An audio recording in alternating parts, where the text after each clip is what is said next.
Good afternoon, everybody, and welcome to my wonderful YouTube channel, youtube.com/user/warrenwoodhouse. Today's date is the 28th of November 2025, and the time is 1:32 p.m. Today I'll be playing on the Outer Worlds, the PS4 game, on my PS5. Let's begin. Please feel free to subscribe to my YouTube channel, youtube.com/user/warrenwoodhouse for more awesome videos. Thank you.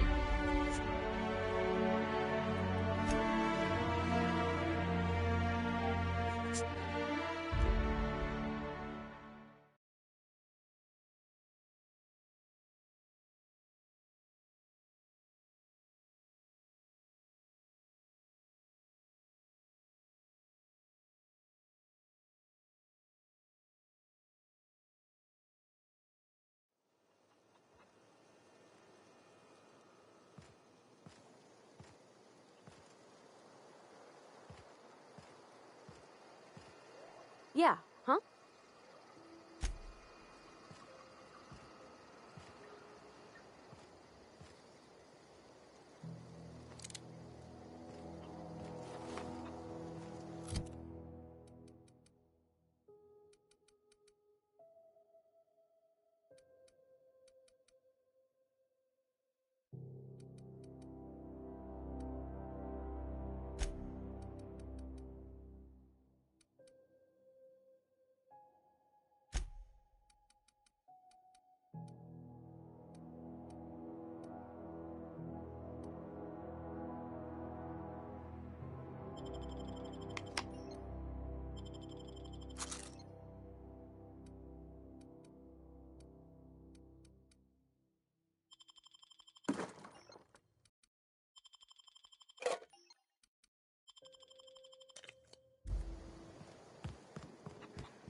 If you're hungry, Stefan's got supplies.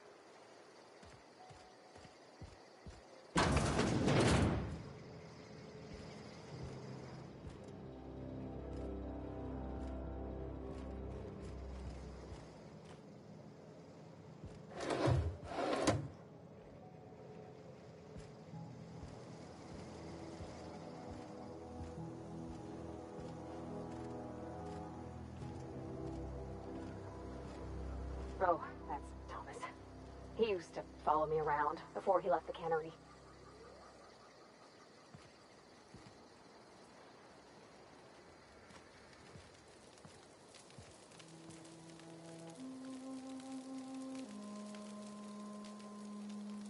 If you're hungry, Stefan's got supplies.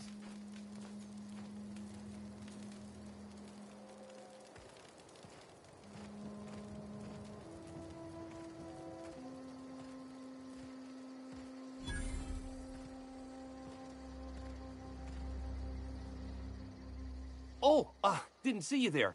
I was just occupying myself with a little engineering. Whoa, Miss Parvati.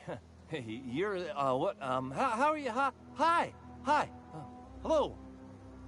Are you, are things safe out here? How are you keeping?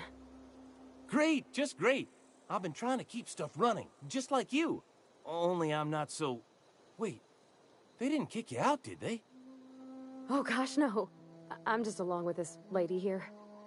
Are you from town? I mean, you don't exactly look like you're from town.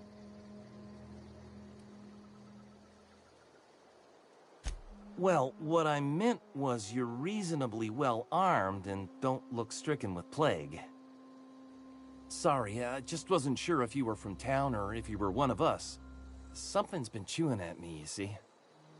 Fact is, I've been, well, lying. To everybody here. Camp thinks I'm a mechanical genius, but I couldn't fix a busted chair.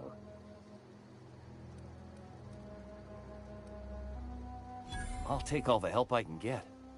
I set my mind to learning the craft of the engineer, you see. I want to make something of myself.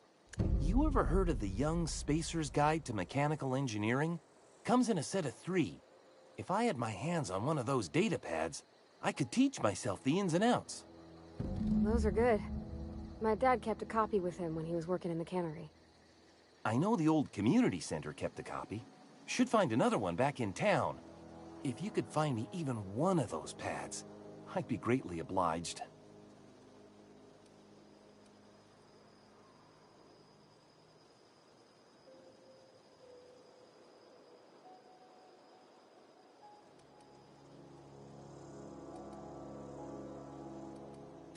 I'll pay you for every pad you bring me. If, by some miracle, you can bring me the full set, I'll give you something pretty I've been saving for a lucky day.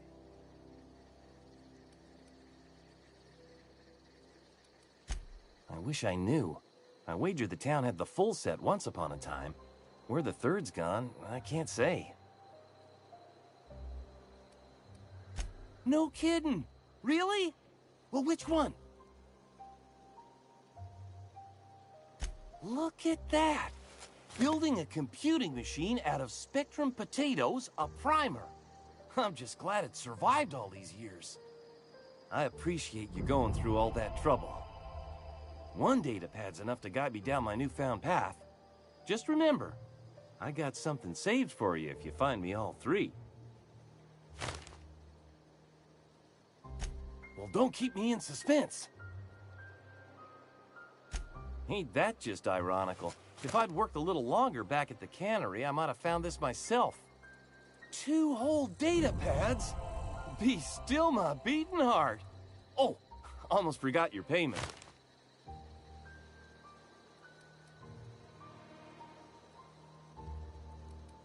Well, don't keep me in suspense.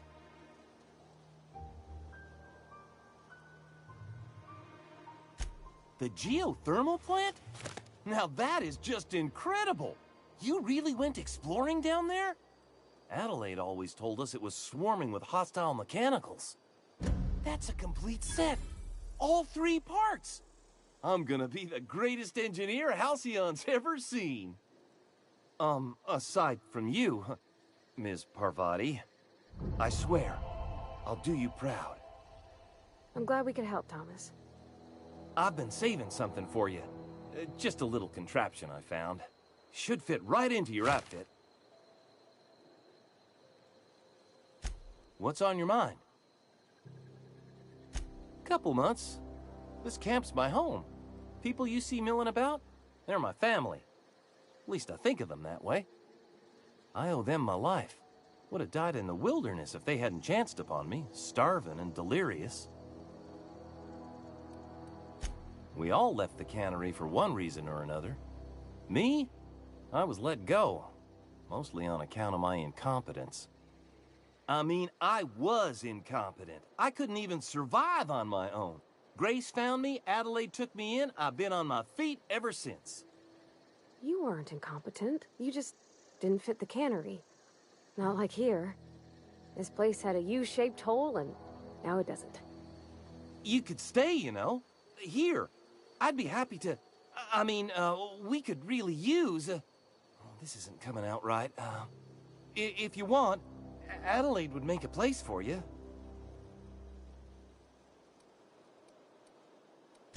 What's on your mind?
He's just interested in fixing stuff. He always used to follow me around, asking me to explain what I was doing. Like a puppy, kinda.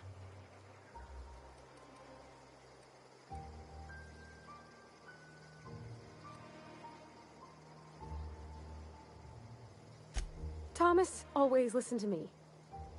Never said I was odd, never tried to... I just want to think of him like that.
Heads down. Attacking. I'm ready for this.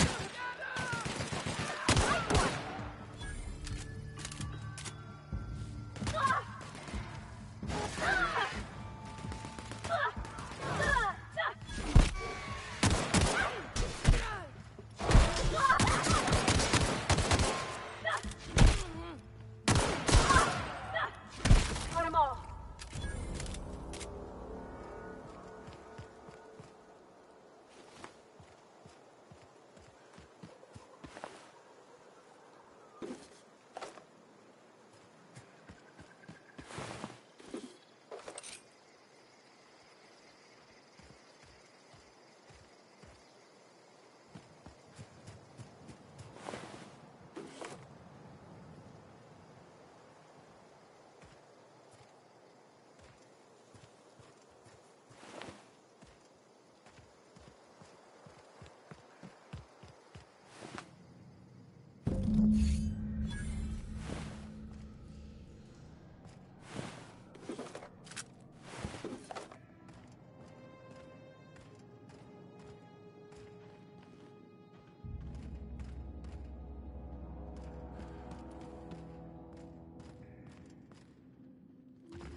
Where are we headed?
Take off!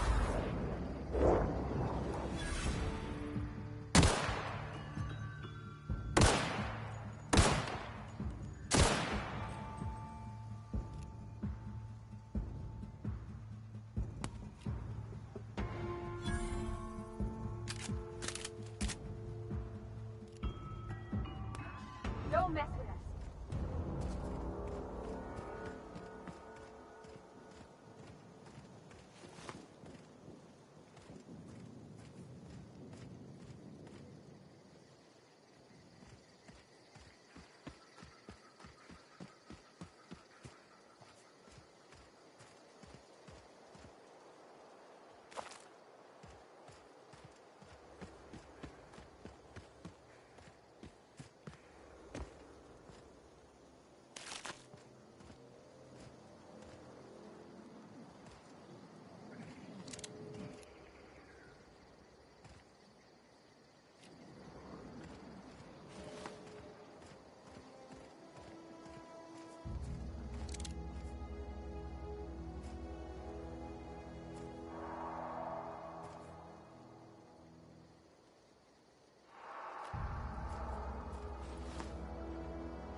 But Conrad sells real good disinfectant.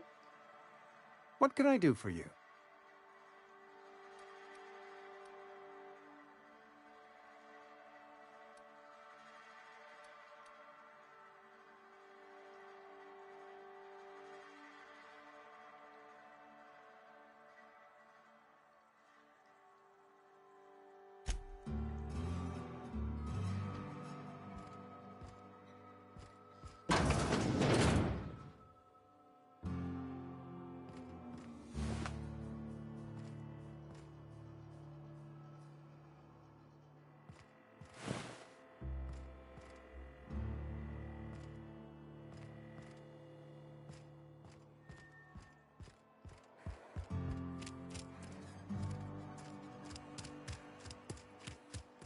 Wish we had some better rations.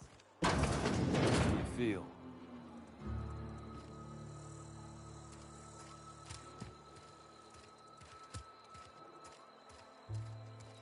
This is where the magic happens. Well, science. But it still happens here. Hey, that's... I mean, if you need it, okay.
If you're hungry, I could open up a can of something.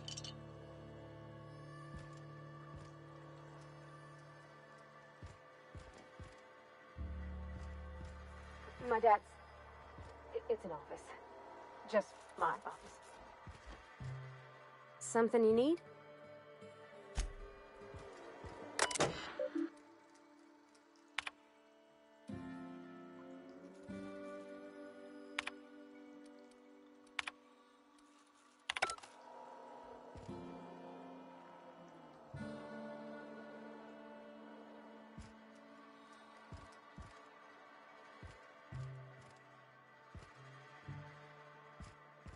Oh, you like flowers? I can't find many kinds around here.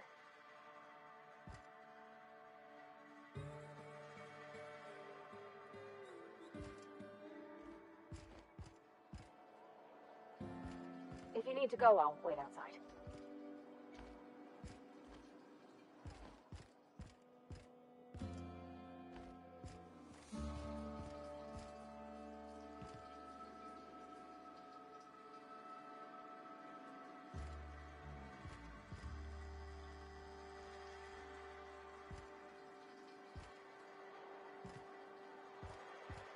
I don't like coming out here. People on the street stare.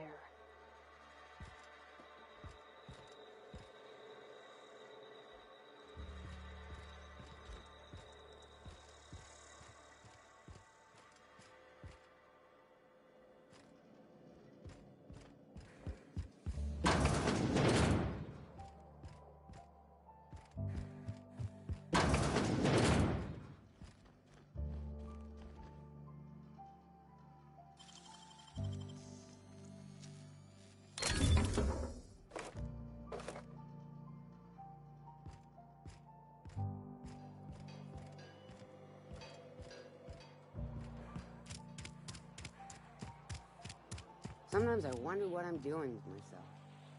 At least you got your health.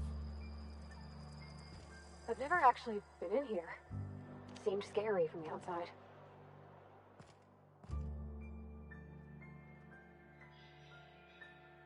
Something to report? We pay by the finger. What do you have for me? Gil Antrim. Real name, Guillaume. Duly processed by a freelancer on behalf of Spacer's Choice. I remember him. Was just a kid last I saw him. Shame. I'll just need your signature here, here, here, here, and here.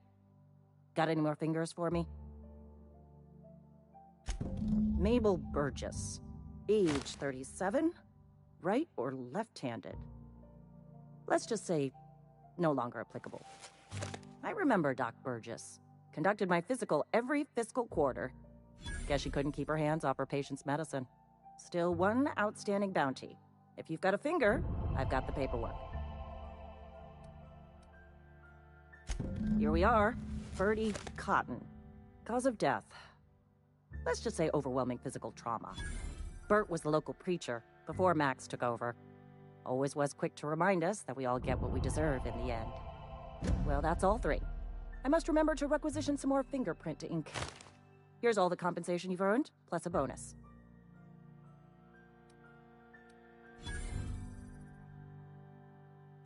You've done such a bang-up job hunting down our former workers that I thought it only proper to deputize you. Congratulations. Let me stop you there. It is official Spacer's Choice policy that all Marauders, regardless of prior affiliation to the Spacer's Choice brand, no longer qualify as our people.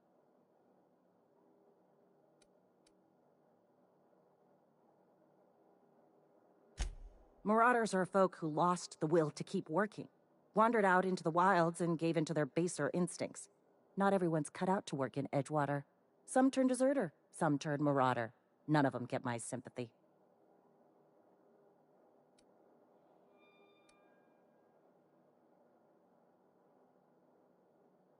Uh-huh. I recall young Eugene.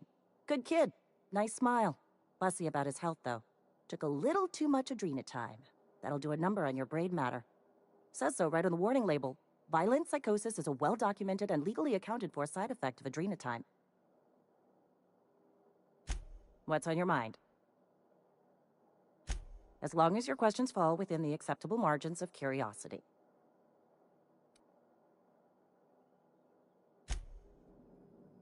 I've got nothing on my bounty board. That's a good feeling.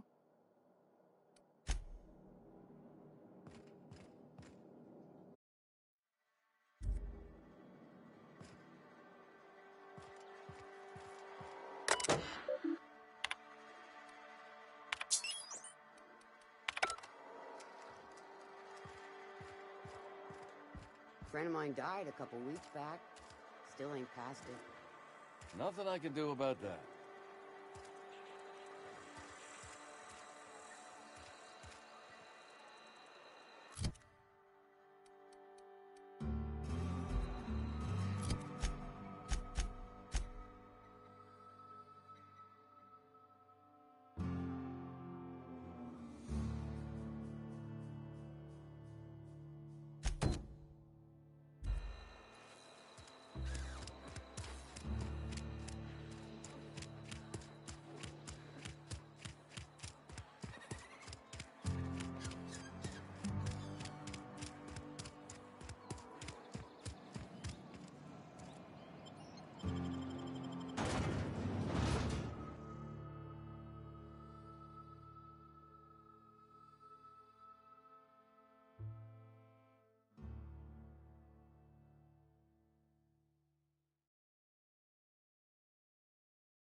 Bet I could fix him up smart. Something you need?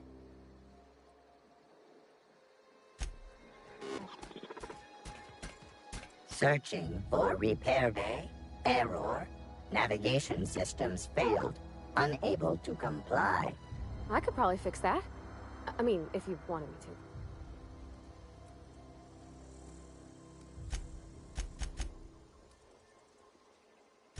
Take your time. You need help, just give a yell. Metaphorical yell. If you yell for reals, you're liable to spook them.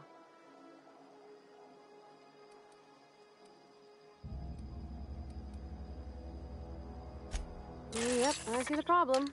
His nav mod got dislodged. Must have taken a tumble. Just gotta give it a good push and wait for the click. There we go. Jeremy's good as new. Well, new by Spacer's Choice standards anyhow. His name's Jeremy, by the by. Navigation systems operational. Optimal path toward repair bay detected. Initiating self-diagnostics.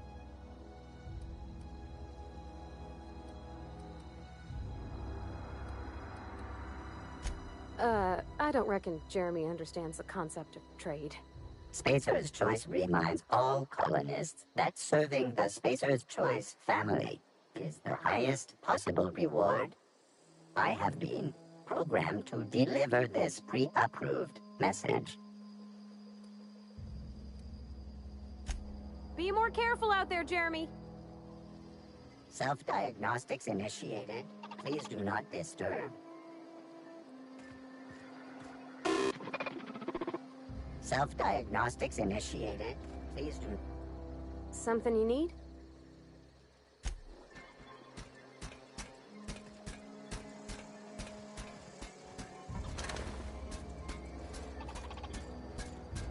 Self-diagnostics initiated. Please do not disturb.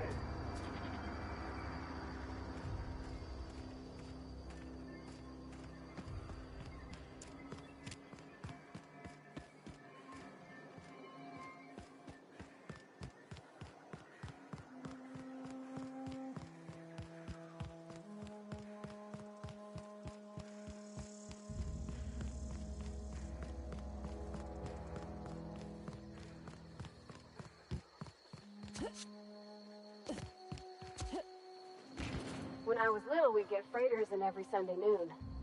Now they only come but once a month. I love the wind here.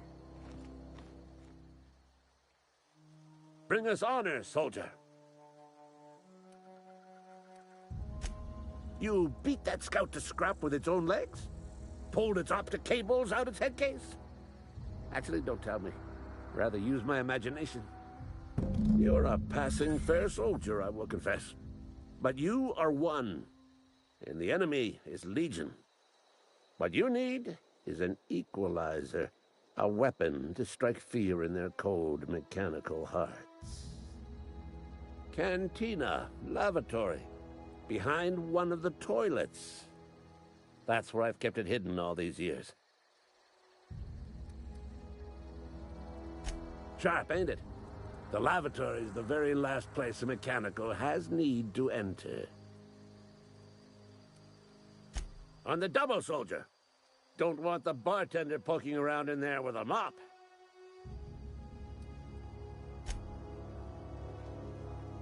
Where are we headed?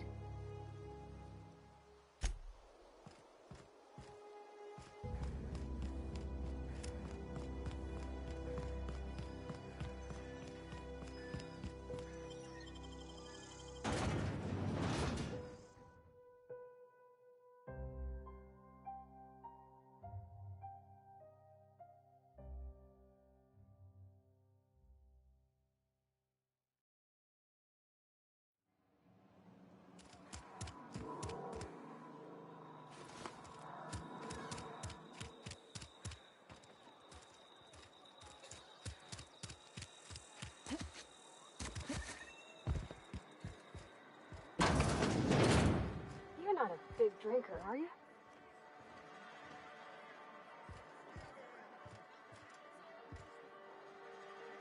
We'll get you mostly drunk at half the price. Spacer's Choice. Coming right up.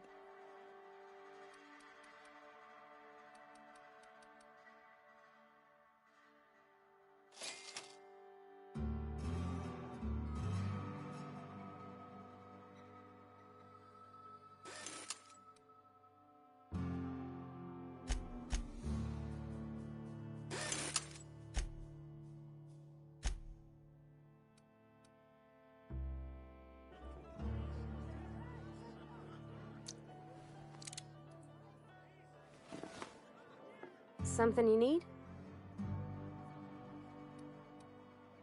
In the bar? When I asked if you were a drinker? Sorry. I know, it's none of my business.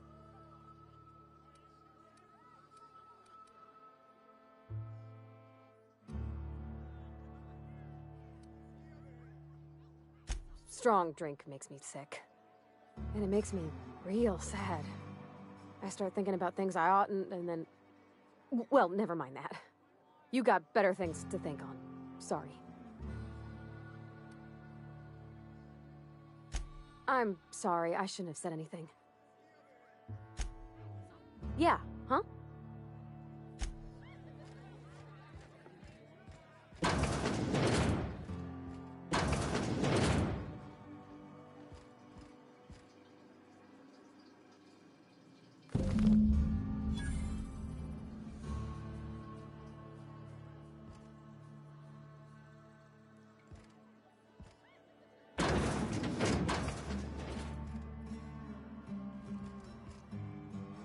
Something you need?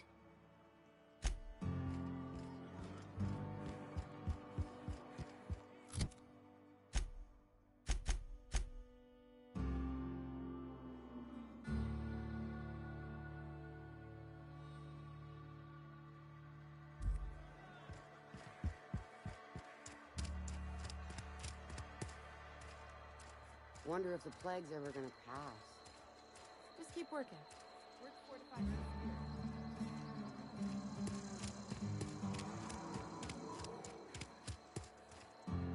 Don't make me report you to Mr. Thompson.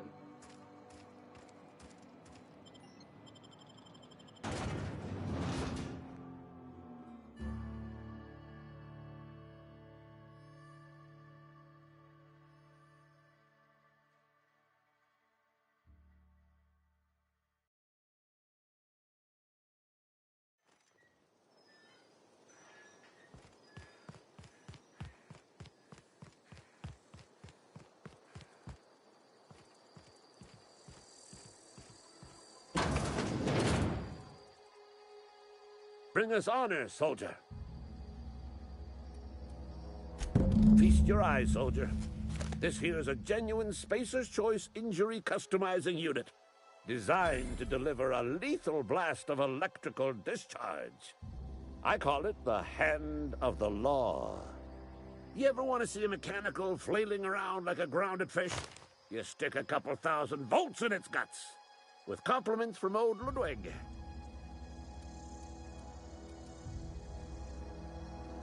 Time's come for you to journey down into the black heart of the enemy's camp.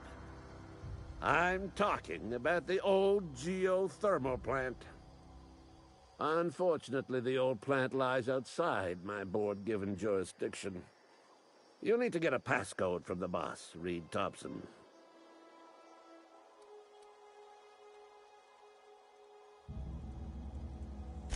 I've been after a passcode for years. Boss said no on account of my gross incompetence with all matters related to security. I need you to get us the brain of a mechanical. Well, not exactly a brain. Anatomically speaking, what we're looking for is a logic module.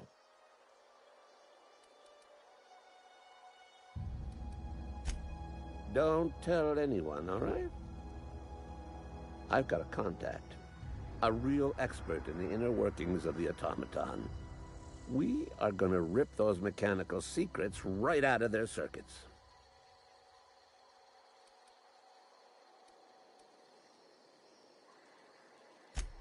Well, excuse me. What I meant was I'm going to get a contact. Didn't know I had to be all prissy about my grammar around you. If you die horribly, I will pour out a can of 0G to your memory.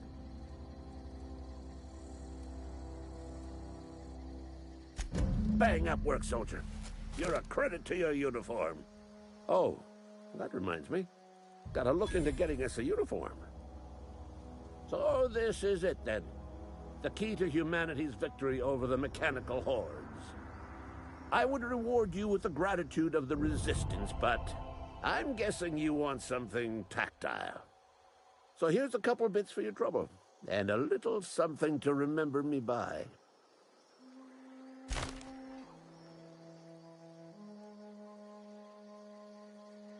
War ain't over, not so long as a single mechanical remains unscrapped.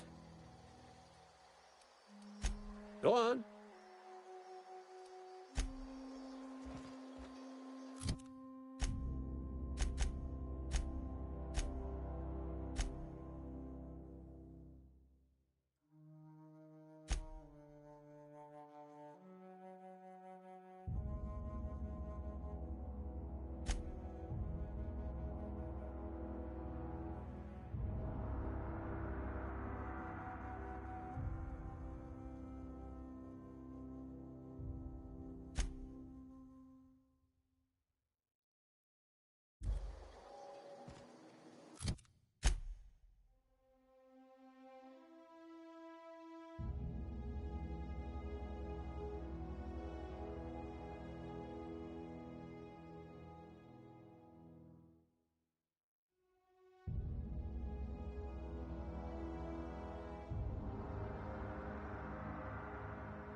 I don't know what you did to talk some sense into Zoe, but I appreciate it.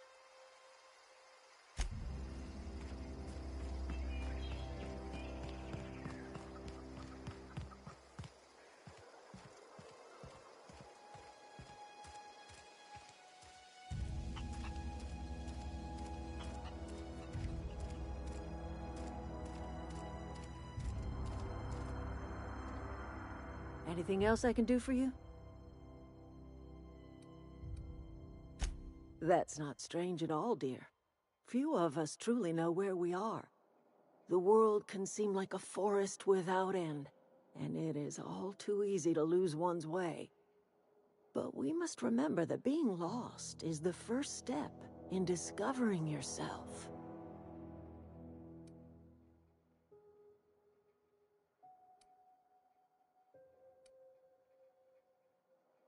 Glad I could help, dear. A sadness of the heart brings sickness upon the whole body. Are you not feeling well? Ought to lay your head down if you're running fever.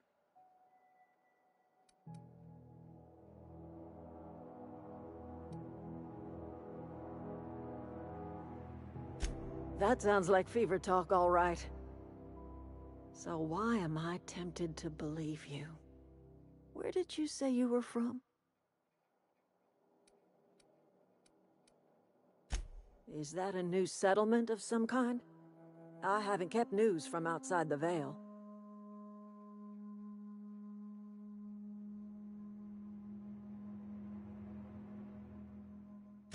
Oh, you're talking about that old piece of folklore. Now I'm convinced you're delirious. You really ought to lay your head down, dear. Babbling only agitates the humors. You ought to try some of my purgative tea. Won't cure what ails you, but it will distract you for a spell. Maybe I do. I don't know yet. Growing up, I heard my folks talking about the Hope.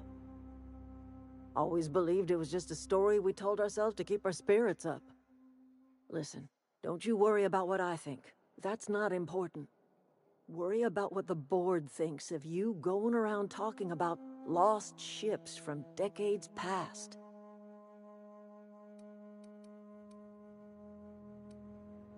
You carry on about coming here from another world, and people will talk. Talk leads to questions. Ask enough questions, and the board comes answering. No, but the board may have reason to fear you. I'm listening.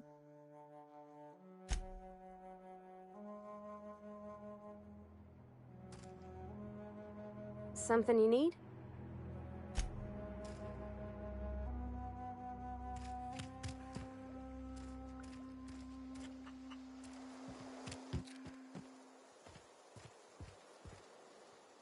Zoe says she fought her way out of a marauder camp with her own bare hands.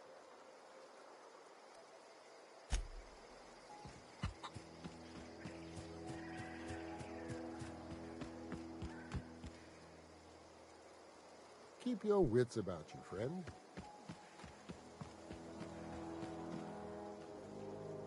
Hey there. What's on your mind?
I don't want any trouble.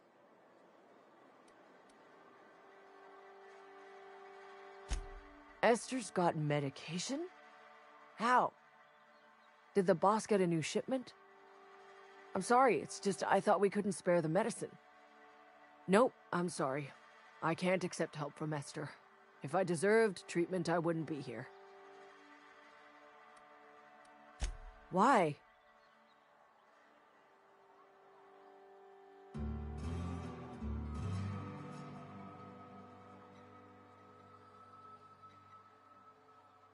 That is exactly what I've been doing.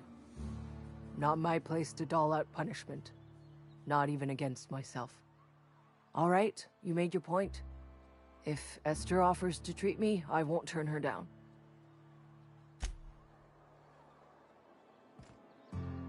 At least I paid my gravesite fees.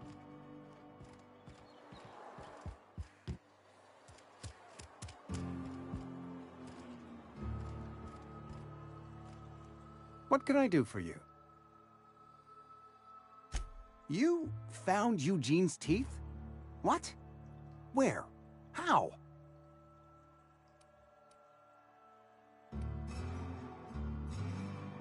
The man was robbing his own graves without filing an invoice?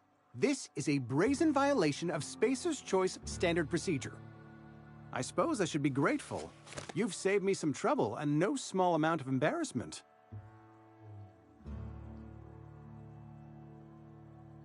Eugene was not a suicide. He put a bullet in his brain, yes, but that's largely a technicality. I was the one who prepared Eugene's body for interment. I discovered symptoms of the plague on his corpse, and I discovered medicine in his pocket. Lots of medicine. Eugene overdosed on adrenatime, which is known to cause psychosis and paranoia as possible side effects. The paranoia drove him to take his own life.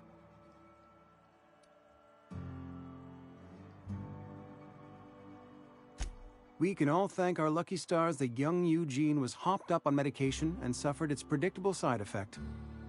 I included it all in my official report.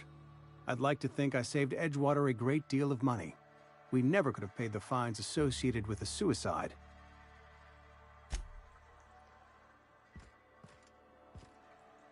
What can I do for you? Go ahead.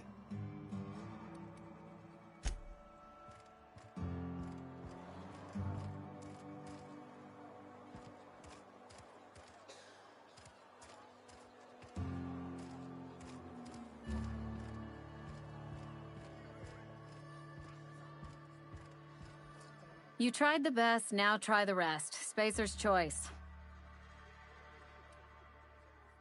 Go ahead. I don't see how that's in... You're the first to ask after me in some time. I'll give you that. But I don't have a story to share. My family's worked Spacer's Choice for 2 generations, and I've lived in Edgewater just about all my life. Wanted to work in the sciences once upon a time. Would you believe it? That was a wild fancy.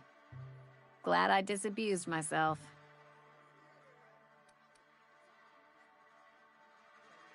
What happened, you ask? What always happens when you're dreaming? I woke up. I just didn't have the brains for it. Asked too many questions. Wasn't suited to the work. So I did the right thing and worked the life I was always meant to live. Now that I'm behind a bar, I can ask all the questions I want. Important ones. Like, when are you gonna pay your tab? And would you like another round of cold, refreshing 0G?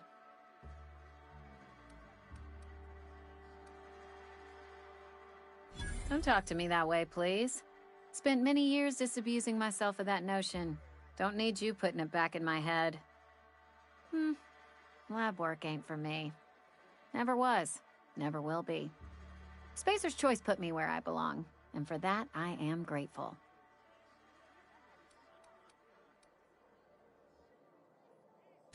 What's wrong with that?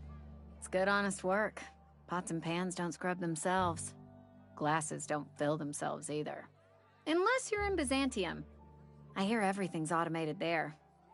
Not that I'll ever find out. They did. They gave me a life. Gave me a purpose. This is where I belong. Not so fast. I told you about my life. Your turn to tell me about yours. So, what's your story?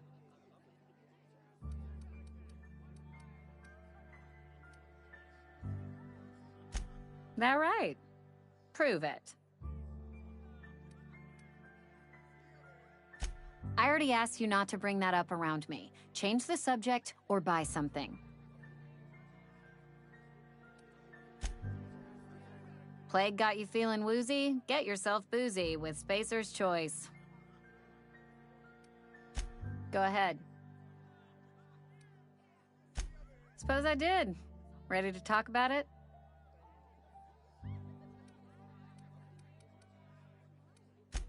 That right? Prove it.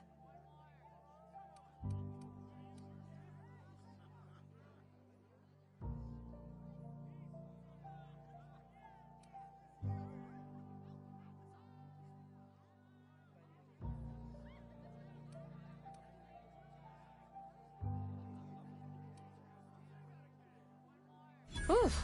You knocked your head in the cannery, didn't you? Injuries come out of everyone's pay. Says so right there in your contract.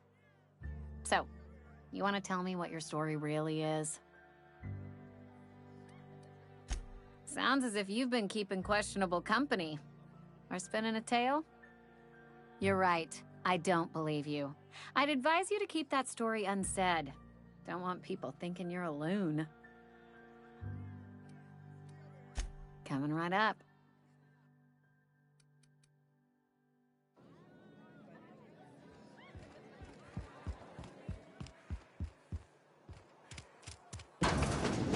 I'm not allowed in here.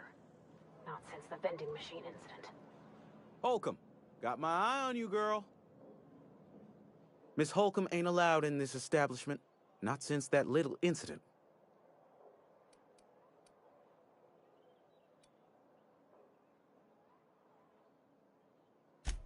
Ask her if you care. I'm running a business here. I won't touch anything while we're in here, Mr. Moreau. I promise.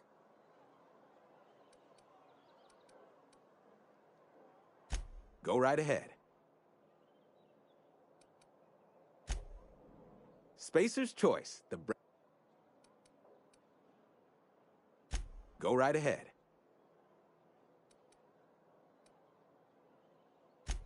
Amelia. Word is, Plague.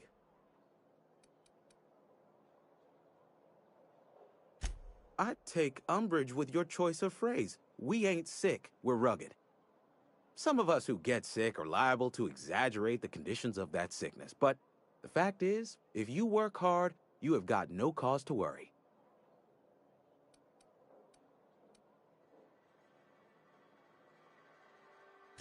Spend enough time in the Spacer's Choice family, and you will come to understand. Medical treatment is commensurate with our value to society. Spacer's Choice will dispense medicine for the indispensable worker. Natural selection at work. It is better than fair. It's company policy. Listen, you mind if we talk about something else? Rambling about company policy gets me feeling all lightheaded.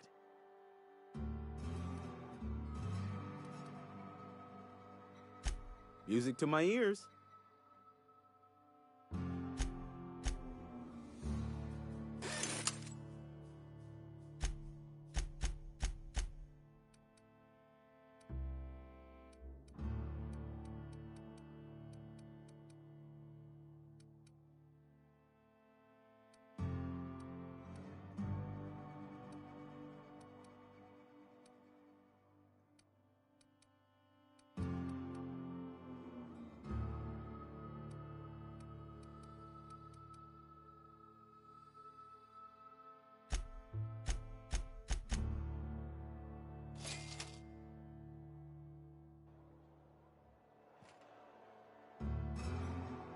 Something you need? You mean why I'm not allowed in the store anymore? There was a kind of a thing with a vending machine when I was 12.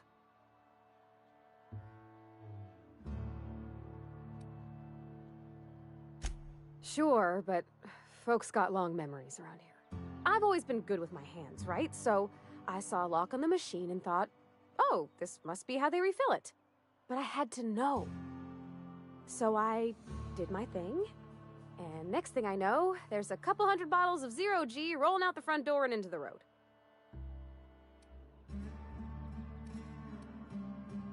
It's not funny. Right about then, a bunch of loaders came rolling in the gate, fresh off the Saltuna ships. And Mr. Thompson was up on the porch making a speech about how everyone would have to volunteer a third shift to get it all canned. Anyhow, you ever seen an auto loader run over a bottle of 0G?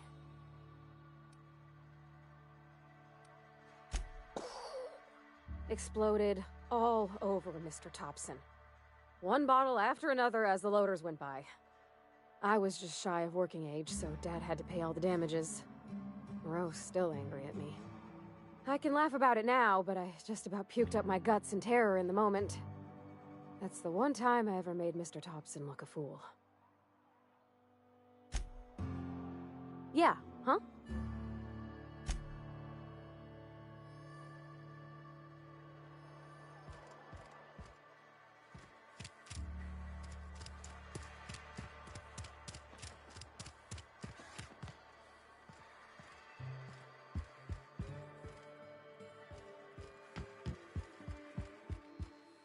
I'll meet you on the ship when you're ready to depart from Emerald Vale. Captain.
Something on your mind? Go ahead.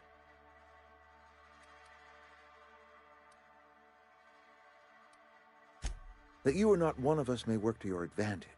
Adelaide and her folk loathe the people of Edgewater, you see. I admit the fault was mine. I'm about as diplomatic as a bristling canid. I just hope Adelaide and her folk will see their way past my flaws and return to town.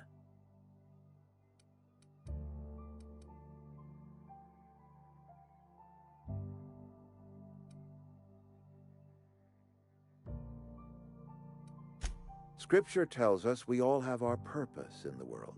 Our work shows us that purpose. We should not have to move on from it. Yes, we have lost good workers to desertion. We have lost even more to plague. But it is why we must square our shoulders and carry on.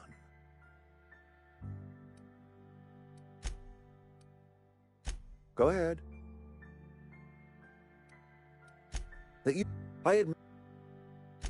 I must. The burden of leadership is responsibility. If my workers walked out on Edgewater, then I have failed them. Yes, we have lost good workers to desertion. We have lost even more to plague. But it is why we must square our shoulders and carry on.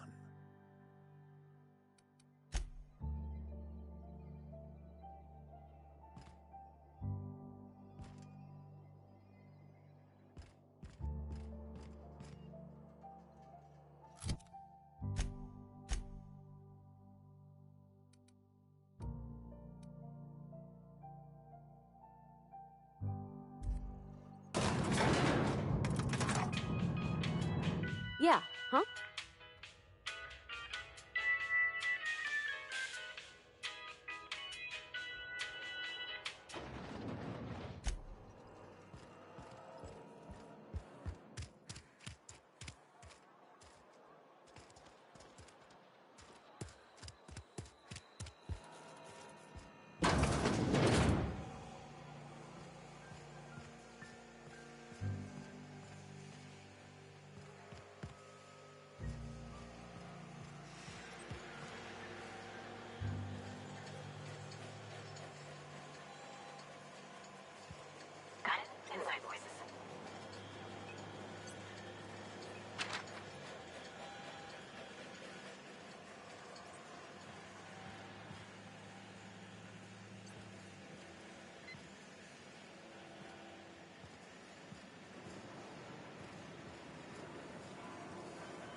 What's on your mind?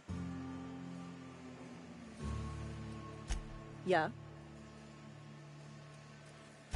I don't understand. I found Eugene's body. I know the guy shot himself. Wait, are you telling me he was murdered?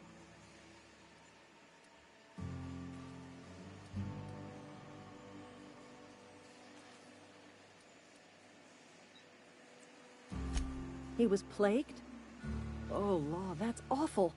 I helped carry his body out. I could have been infected. This is all a little too much for me to take in.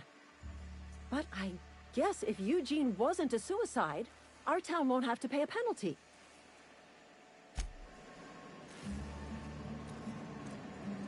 You're making reports to Mr. Thompson.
What's on your mind?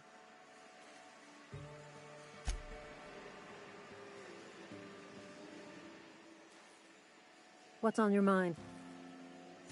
Yeah?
One of us want to go see what happened?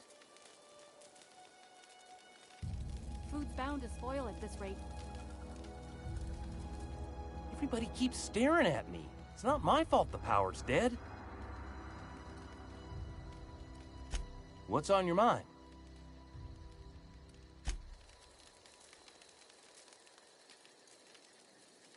I don't know how much longer we'll last without power.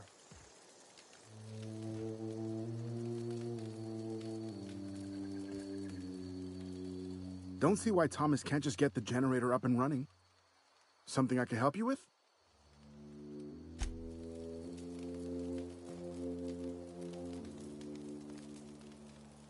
Marauders can't see us in the dark. Wild canids, on the other hand.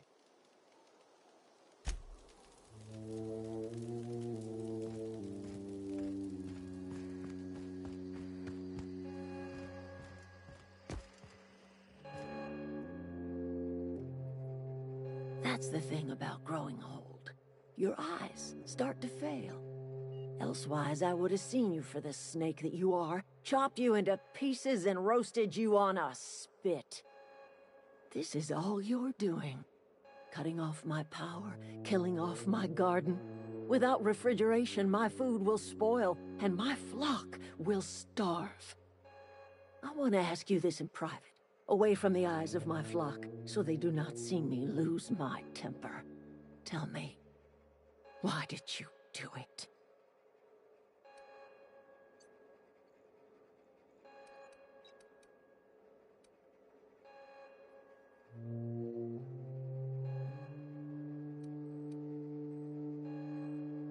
You killed my garden, destroyed my community, sentenced my flock to a lifetime of slavery in Edgewater for a power regulator. Well, shit, I wish it was personal. Go talk to Grace and Thomas. Look them in the eye and tell them their life here is over, and the only thing left to do is go back to Edgewater. This is now your responsibility. And you tell Reed Thompson that I will never return to Edgewater. I would rather die among my flowers than live under his management.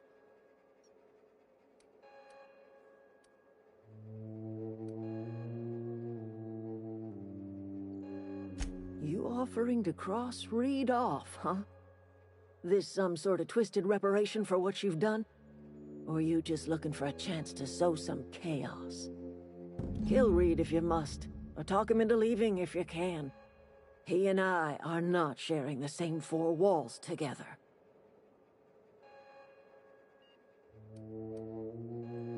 Tell him what I have already told you. That I know the secret to bringing life back to the soil. The secret is human corpses. I've been grinding them up in my fertilizer for years. Marauder, worker, don't matter much to me. The human body is rich with nutrients.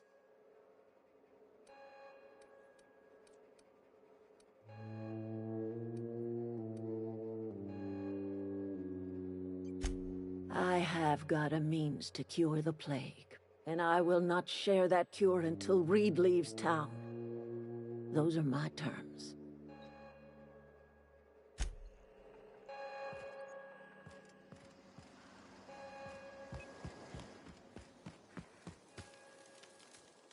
Sorry, I'm just trying to figure out what to do is all. I've been thinking about going back. I'm not much use to anybody here. I get sick thinking about working at the cannery. I can't do that again.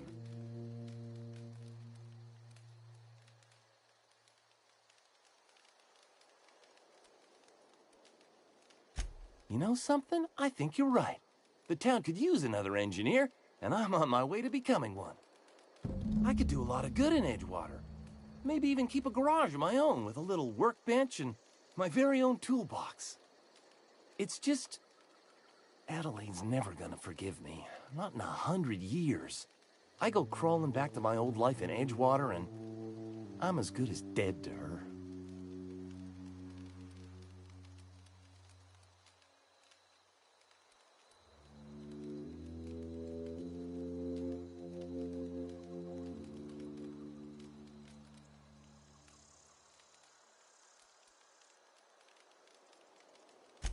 Are you sure about this? If we head back to Edgewater on our own, Adelaide won't come with us. She'll stay here and curse us till the end of her days. You know where to find me.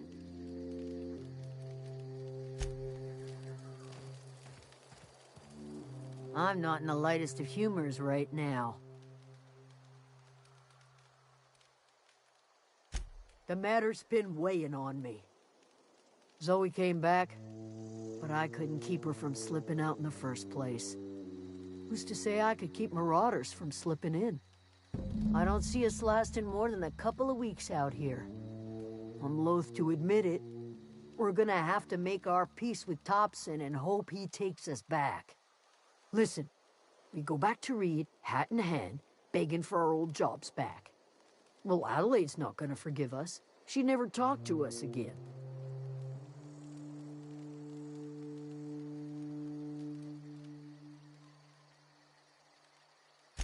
Sure, suit yourself. I'll be here.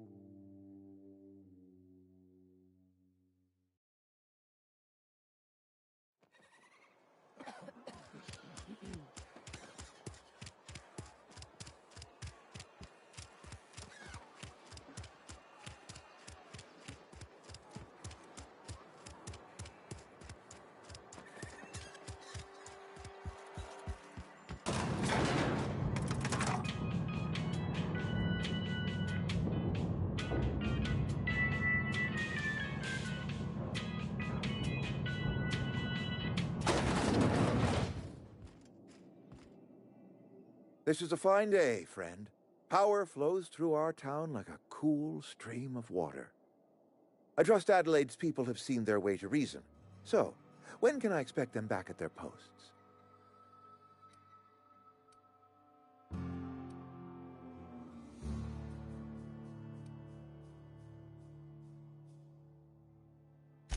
Then we are at an impasse.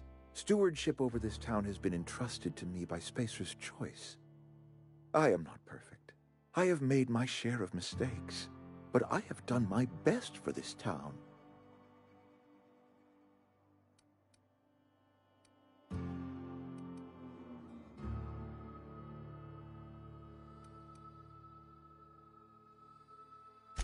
I am a Spacer's Choice man.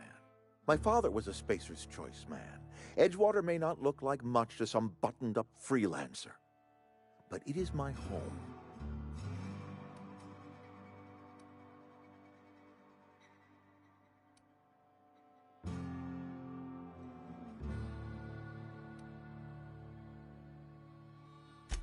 Unless you can demonstrate to me that we are helpless without her, I see no reason why I should stand down.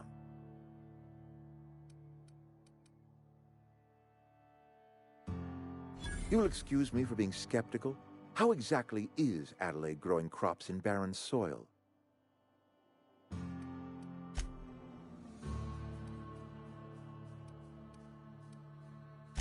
And when you say special fertilizer, you mean what exactly?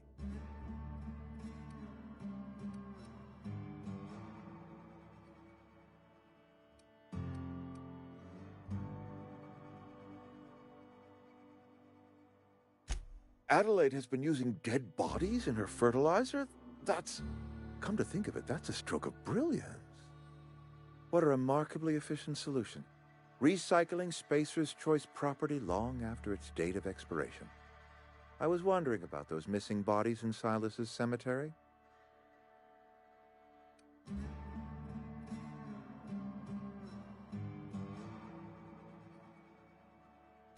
You're right, I am being obstinate.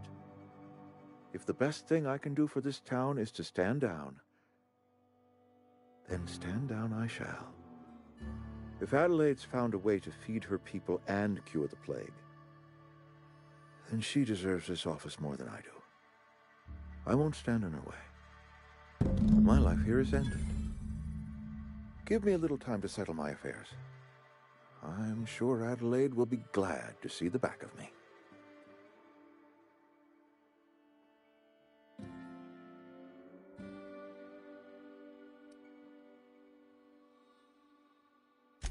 I do. Adelaide's found a cure for the plague, and she knows how to tend to crop. She's what this town needs. A couple months ago, I might have put in for a transfer. It's a big colony. Spacer's Choice has other towns. Now, I couldn't show my face in any of them. No such thing as an honorable resignation. Suppose I could find a place outside the walls, or put in for early retirement. I don't know. I could see myself lasting a week. I have always tried to do right by my town. It has never been easy.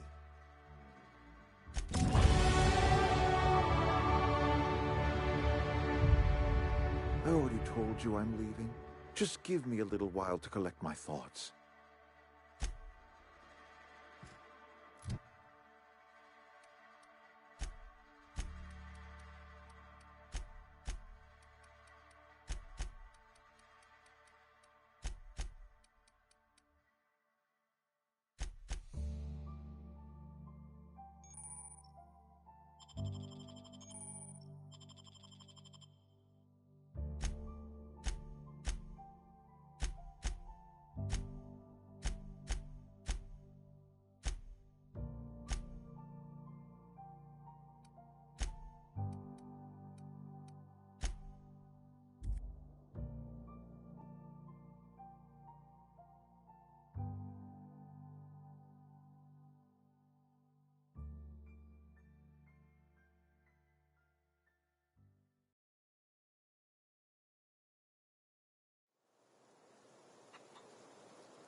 Look at that.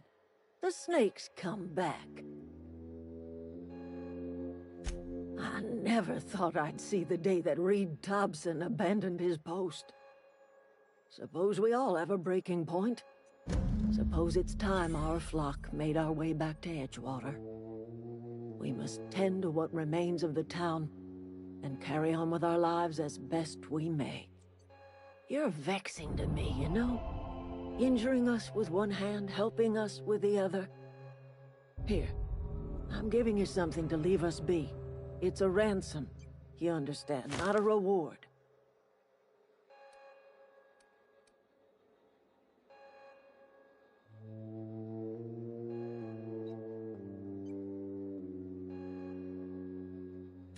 This don't put us on even footing, you understand. But it is a start. I might turn that old cannery into a garden. Got ourselves a whole cemetery bursting with bodies. I need some time to gather my personals. Long walk back to Edgewater. Got a considerable burden to carry. I need some time to gather my personals.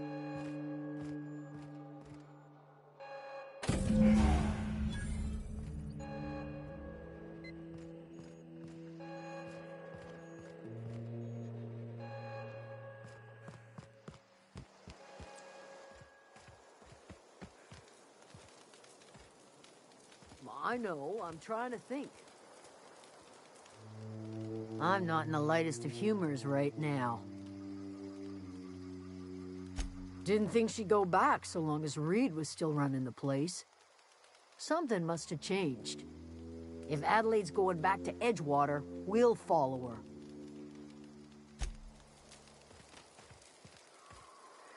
I'm glad Adelaide's coming back to town with us.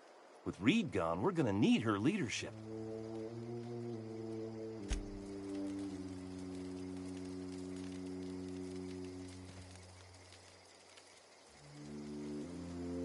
Keep your wits about you, friend.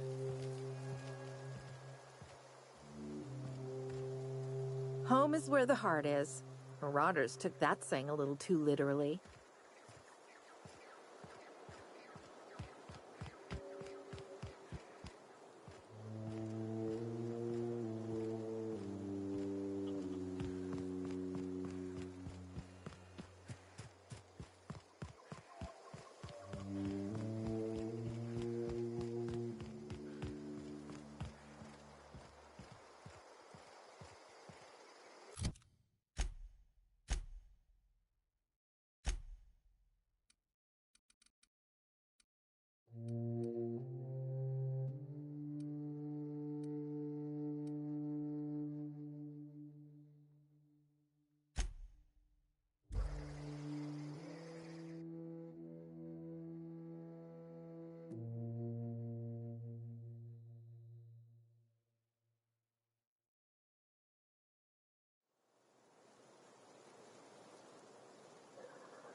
That was a good thing you did, Captain. Helping to bring the deserters and Edgewater folks back together. I hope you rest well on that.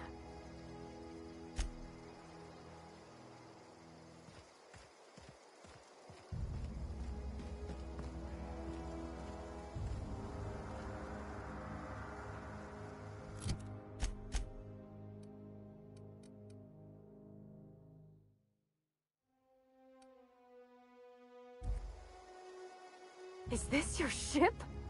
Oh my stars, she is just so handsome! Does she have a name yet? What's her drive model? Oh, gosh. Listen to me babbling. When I was in Edgewater, I dreamed of flying on a real ship, working on a real engine, belonging to a proper crew. I'm the only decent mechanic Edgewater's got, but every time I think of going back, I get this sinking feeling.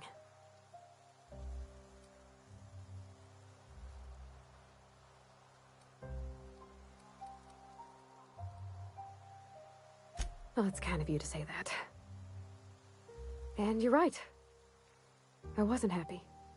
I want to ask you something, and you can say no.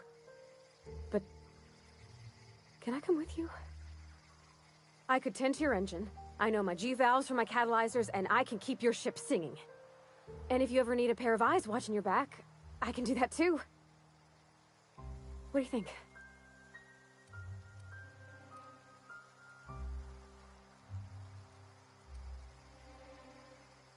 Yes!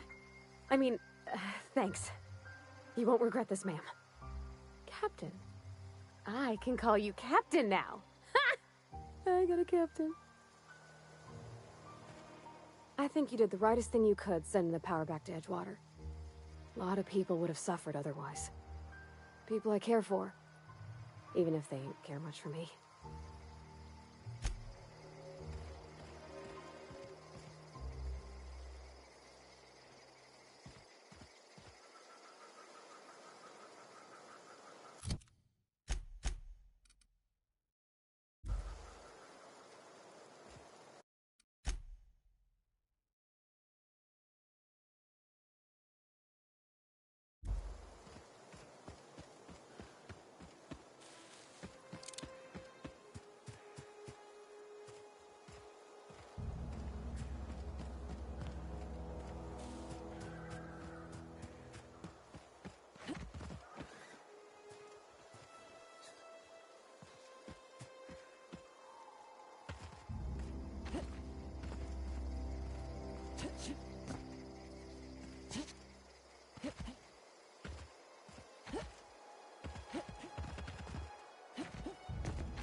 Something you need?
Got it.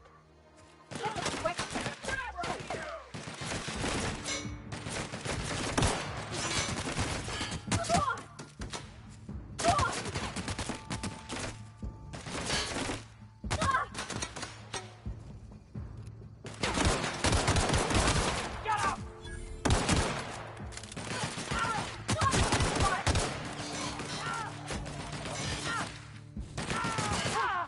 That's the last of them.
Something you need?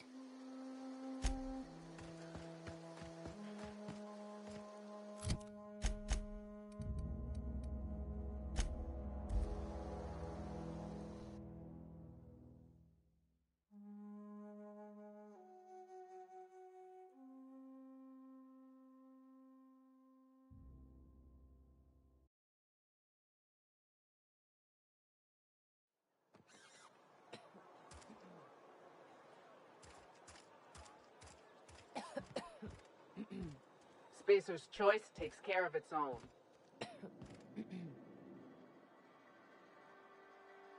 You've given me something to mull over. Thanks.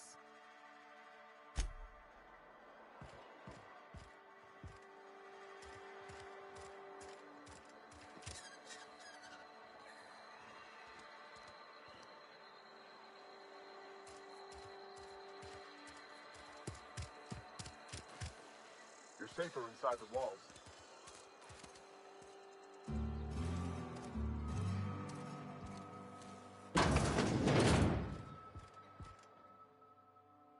Please, wander around. Touch things. I'm awfully contagious.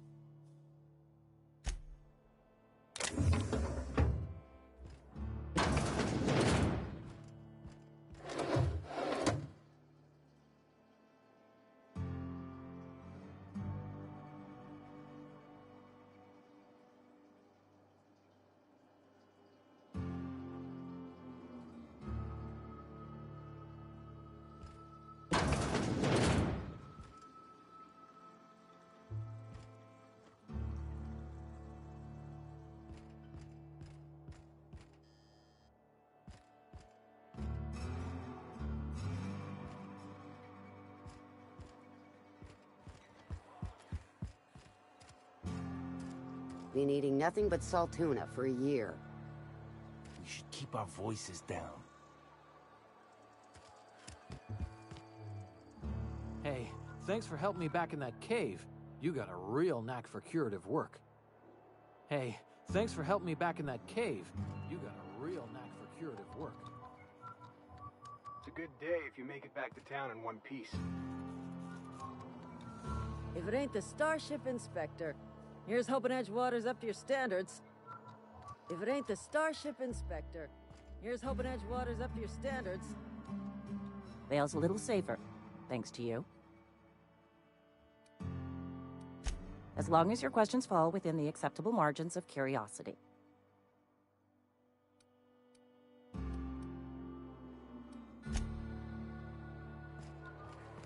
Friend of mine died a couple weeks back.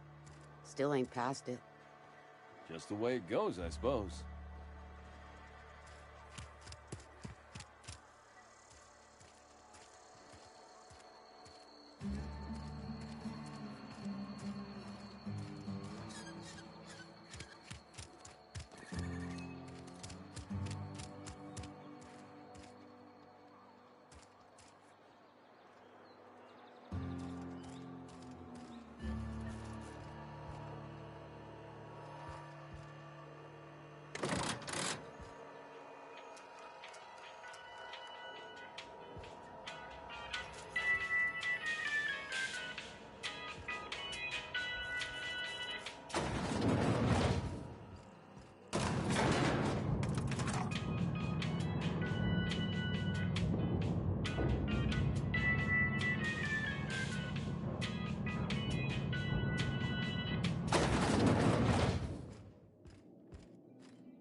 I already told you I'm leaving. Just give me a little while to collect my thoughts.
Well, I certainly am looking forward to flying on a ship named the Unreliable. I'll just head upstairs and claim a room. As always, I am at your disposal. Anything you'd like to discuss?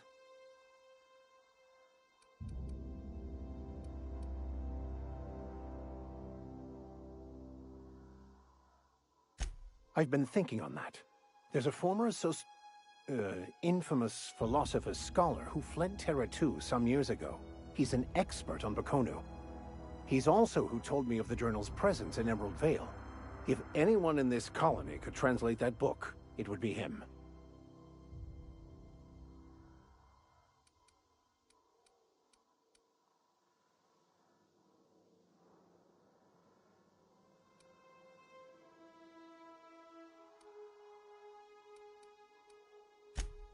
You caught me.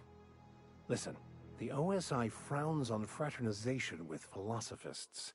I'd like to keep my associations with our scholar friend quiet.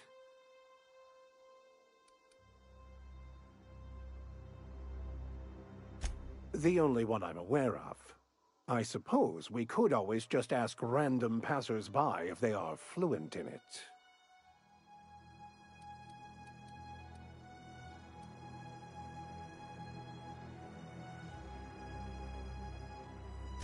A thousand pardons, my good captain. I thought we were engaging in witty repartee. Now, as far as tracking down this scholar, we should start on the Groundbreaker. It's where I'd go if I wanted to get off Terra 2. Great place to pick up a ride to Hephaestus, Scylla, even Monarch. All I need is access to a data cartridge from the security terminal. Their easily hackable system keeps a registry of all crew manifests for both arrivals and departures.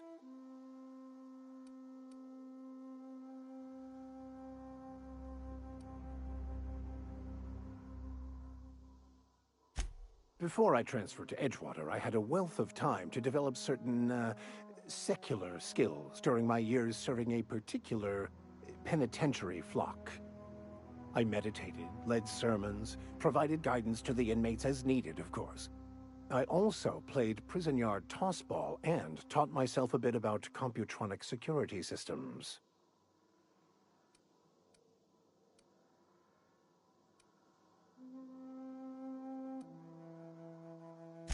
I'll comb the last 6 months of departure manifest to track the Philosophist's off-world destination.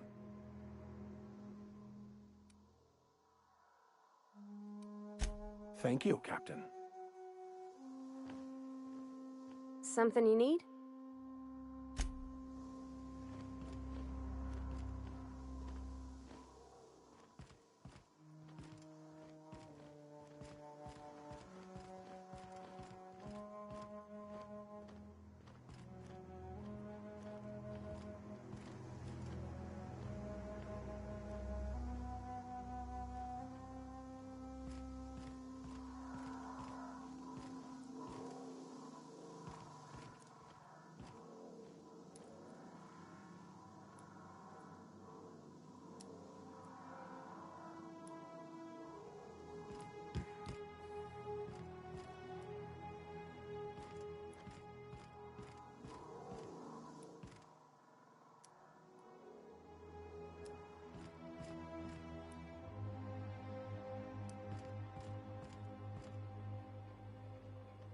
I could spend hours reflecting on the secret workings of the universe. Little else in this colony offers such a relaxing pastime. So, tell me what's on your mind. I excel at confessional listening.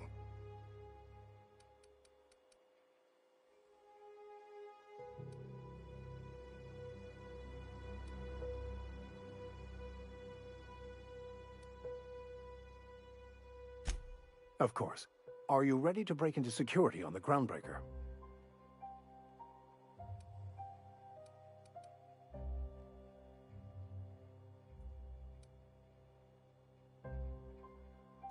If I can access the data cartridge from the terminal in security, I can easily hack into their arrivals and departures registry. That'll give us dates, times, and the crew manifests for every registered ship. I'll comb the last 6 months of departure manifest to track the Philosophist's off-world destination. Thank you, Captain. Yes, you caught me ruminating again.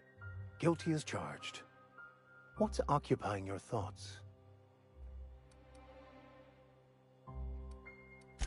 Philosophism's a false religion that stands in contradiction to almost everything we know to be true. They believe all is chaos, in stark contrast to OSI's belief in the plan. But most of the philosophist perversion of Bakonu's thoughts came more than a century after his death.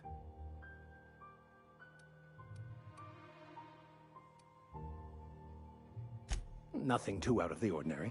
Just your run-of-the-mill vicar with a violently enthusiastic disposition. That's what my parents called it. I grew up in a pit of a town much like Edgewater. I was destined to be a laborer like my parents, but I was infected early with a need to solve the equation. My passion didn't sit well with them.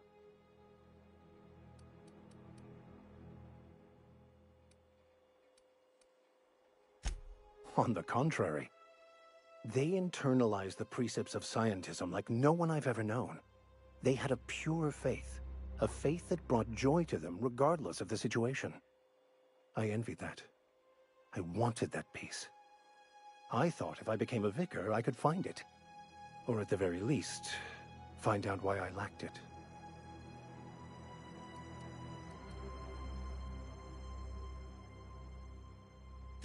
They thought I was fighting the plan, should have accepted my lot. Some people pursue the clergy for power, prestige, but that was not me. The simple version is this.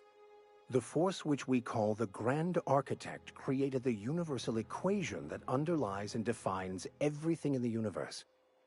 Everything flows from the equation, or in layman's terms, the grand plan. Is the Grand Architect a consciousness? A natural force? Did it create the equation on purpose? The answers to these questions don't really matter. The equation, the plan, is all that matters. Contentment is found by accepting one's role in the plan.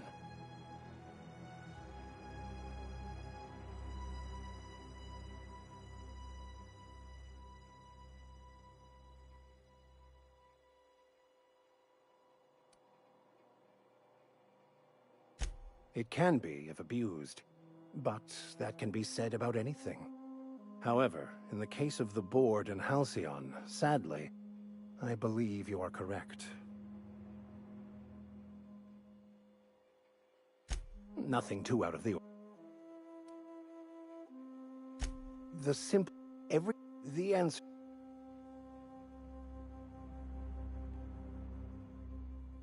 The plan is not one rigid path. There are a variety of multitudes contained within it. Our paths have variance, but we'll end up adhering to it, whether we like it or not. Some choices make the path smoother, some rougher. You can even go outside the lines, but the further outside you go, it's like an unbreakable elastic band. It will only stretch so far before it snaps back. The further it is stretched, the more violent the eventual correction. Nothing.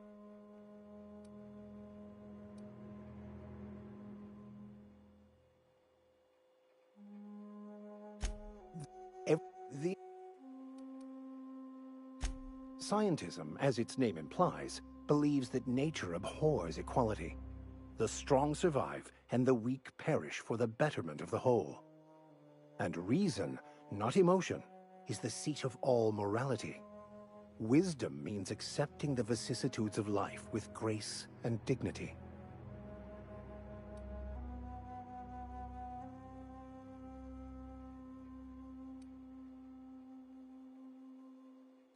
I prefer to think of it as looking at reality for what it truly is, not how we'd like it to be.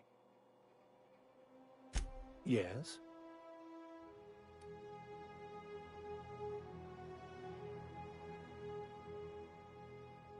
I have run headlong into too many walls in my pursuit of the truth. This book is my last hope, and you were my only hope of getting it translated.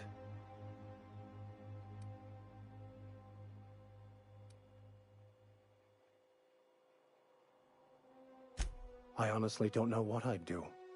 This quest has consumed me for the better part of my life. I fear there's nothing else left to me. What about you? What's your story?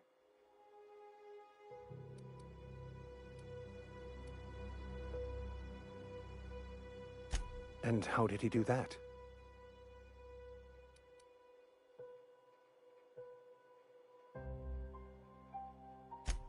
Well, you do seem different than every other colonist. Let's pretend for the moment I believe you. What are you going to do now?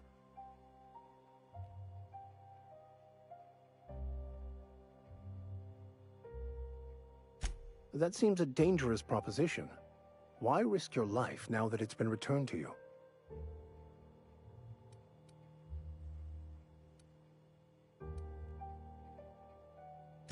A commendable attitude. Bakonu, the author, had some interesting theories about man's perception of reality that I thought could be applied to our attempts to decipher the plan. Unfortunately, he was also one of the founders of the Philosophist school of thought, so the book is banned in this colony.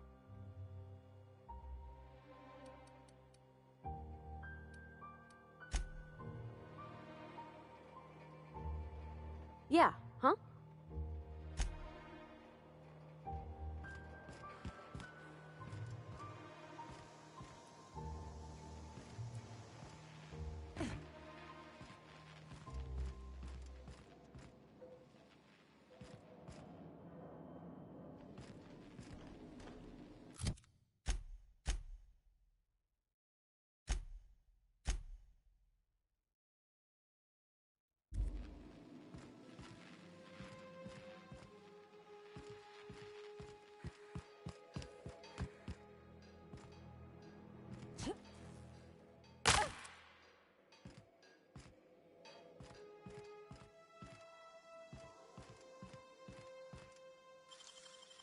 Clever.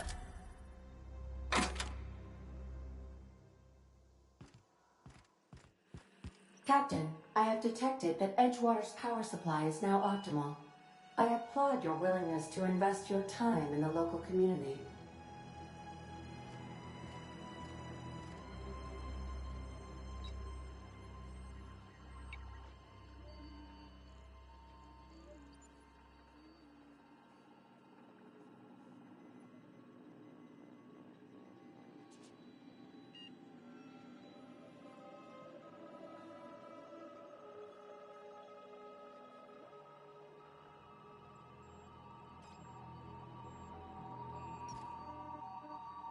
What can I do for you, Captain?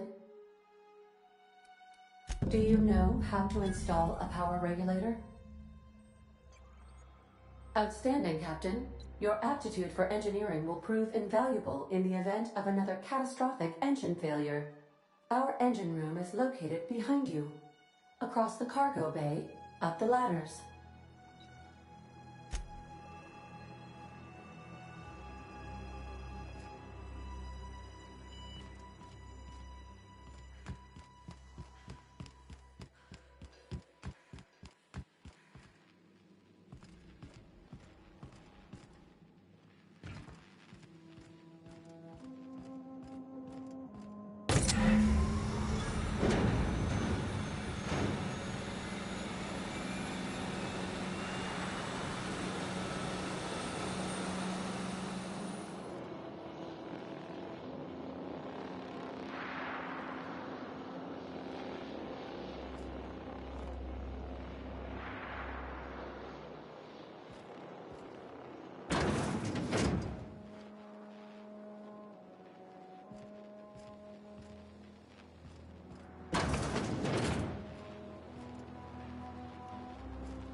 Yeah, huh?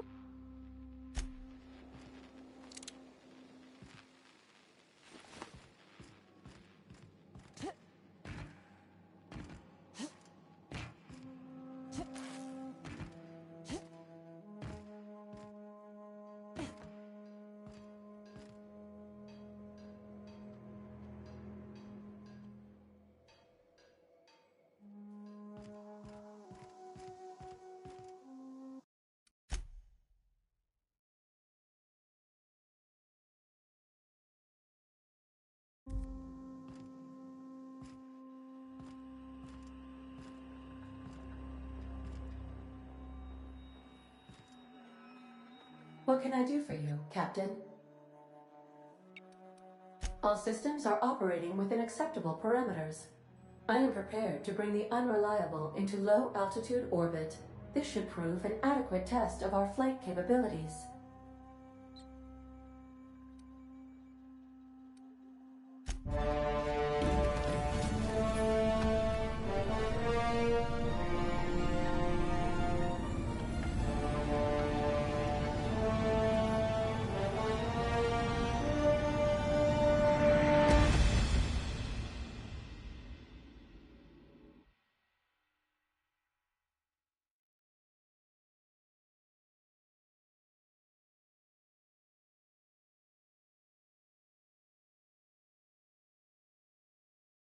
We have received a communication request from Dr. Phineas Wells.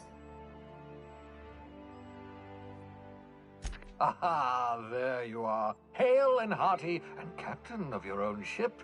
I see you're putting the Unreliable to good use. Shame about her former captain, horrible way to die. How are you feeling, by the way? I lost track of you in that cave back there. Experiencing any, unnatural drippage? Perfectly normal side effect of thawing, I assure you.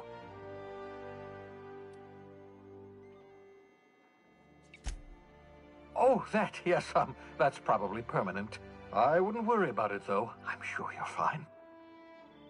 What you saw in Emerald Vale is happening all across the colony. Food shortages, lack of supplies, and basic necessities. We're dying. The chairman, the minister, and all their lackeys on the board are to blame. The Hope has some of the brightest minds Earth ever sent us. If we can revive the Hope's colonists, they can help us undo the board's mistakes. They can help us set things right. You need to get to Stellar Bay on Monarch. I have contacts there. They'll help me, help us, find the chemicals to revive your fellow colonists. Gladys Culkelly, lovely woman, runs a cozy little black marketing outfit on the Groundbreaker. She can get you a nav key to land on Stellar Bay.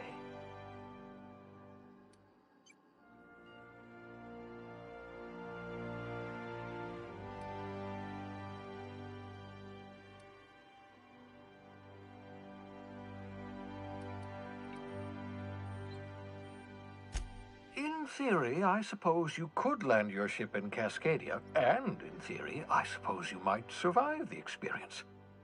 Cascadia is utterly seething with dangerous, highly aggressive creatures, more than capable of tearing you limb from limb.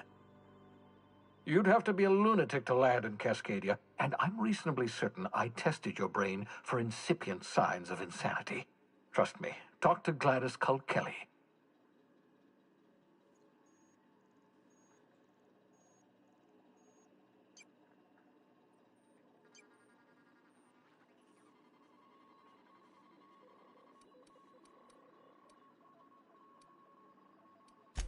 Without a skip drive, good luck. You'll be dead before you make it to the nearest star.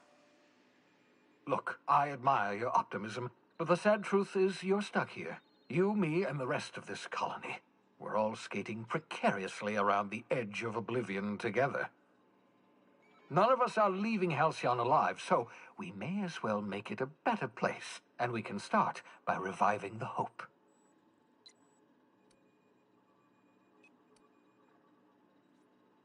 Captains don't fly their own ships, you see. Your navigation terminal handles the, navigation. Think of a nav key as a set of flight instructions. The board's been confiscating nav keys for Stellar Bay, so we must rely on unconventional means of acquisition. Hence, Miss Gladys Culkelly.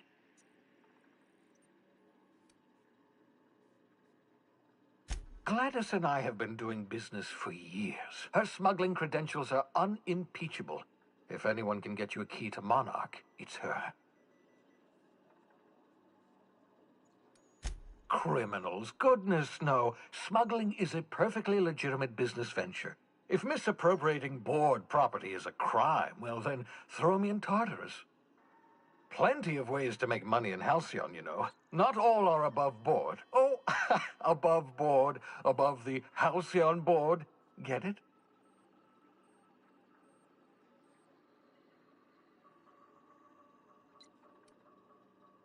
Well, yes, someone has to be after all. Excellent. I'll send her a wireless. Let her know you're coming. By the way, I gave Captain Hawthorne a disguise apparatus of my own design, cutting-edge technology, years ahead of its time. I call it the Holographic Shroud. I'm sure it will prove remarkably useful to you. You'll find it in the captain's quarters.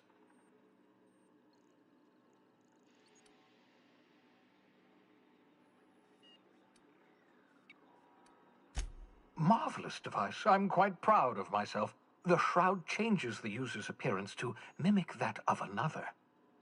It has limits, first-generation technology, you see, but promising.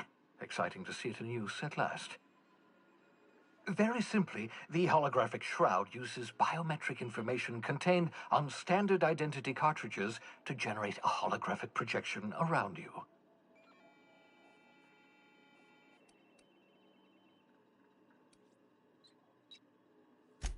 Only stands up to a casual scrutiny. Use it too long, bound to flicker, blur, something like that. Movement makes it more likely. Best used in moderation. When you see guards in your path you can't sneak past, for example. Maintain your distance. Act normal. No running, no jumping. Don't draw their attention. If they pay attention, they're more likely to notice flaws in the hologram.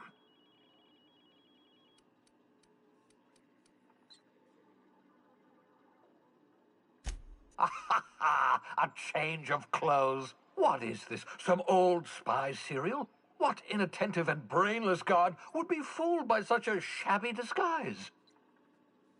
The holographic shroud masks not only your clothes, but your face and fingerprints. It modulates your voice and sweetens your breath. Science, that's how.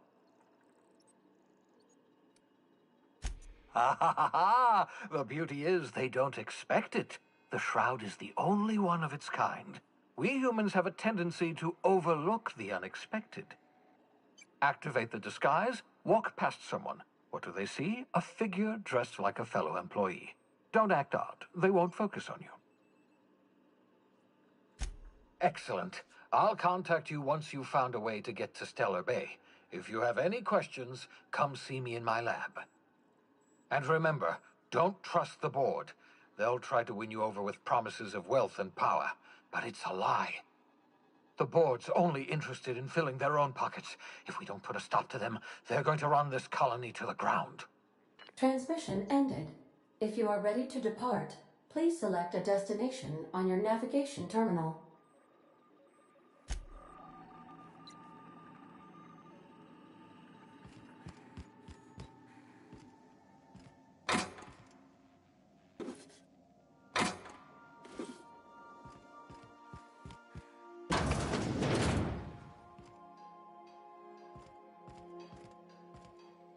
Yeah, so this is my hidey spot now. I was looking for a place that was quiet. I figured the kitchen would be louder than the hold, so here I am. Cozy like, ain't it?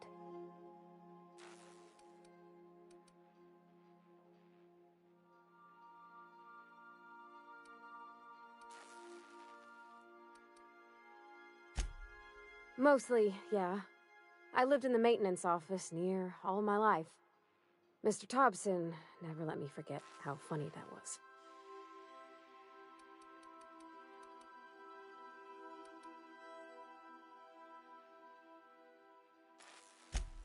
I'm not exactly a model employee. Not like he wanted. The kind that stays quiet and gets the right work done in the right order every day. It's not normal for anyone to do as their parents. You take a vocational test. That decides your schooling and your career. When I tested out for maintenance, everyone figured it was on account of my dad.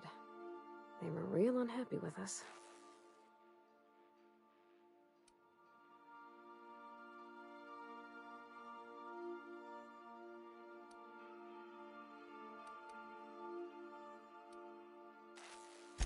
Well, I'm good at making things work the way they ought. Not so much at doing such to somebody else's schedule. There's times I'm working deep in the guts of a loader, getting it all running perfect. Then I look up to see it's tomorrow, and I've blown another deadline. Anyhow, I was happy to get back home. I didn't care much for schooling.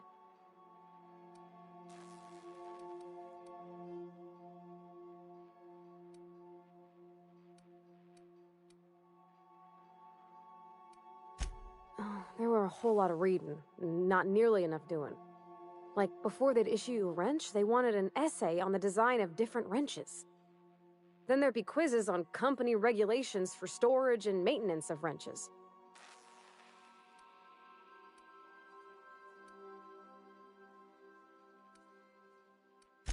As soon as I got permission, I spent all my time in the machine shop. They had all manner of parts, but they didn't want me using them, so I had to sneak them sometimes. I even slept in there. Had a hammock tied up in the rafters. Before I left, I installed a little skylight for myself, so I could see the stars.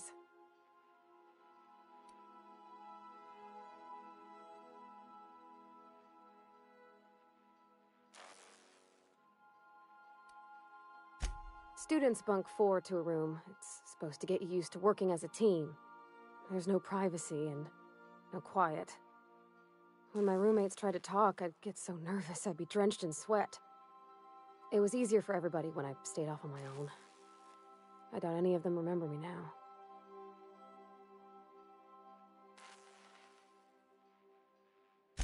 Yep, nothing much had changed. Everything was a little grayer, a little dirtier. Dad met me at the shuttle and gave me a big ol' hug. I noticed straight away that he was moving slower and stiffer. He made a little grunt when I squeezed.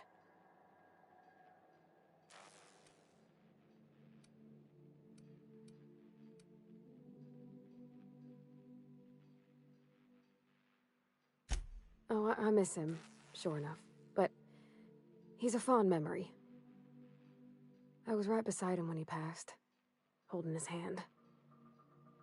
Talking about him makes me smile. Dad never said that he loved me, you know? I knew on account of him showing it. How he'd stay up late to help with my projects or listen to my fretting. Oh gosh, look at the time. Sorry to bend your ears so long. And I got so much to do before this ship's in decent shape.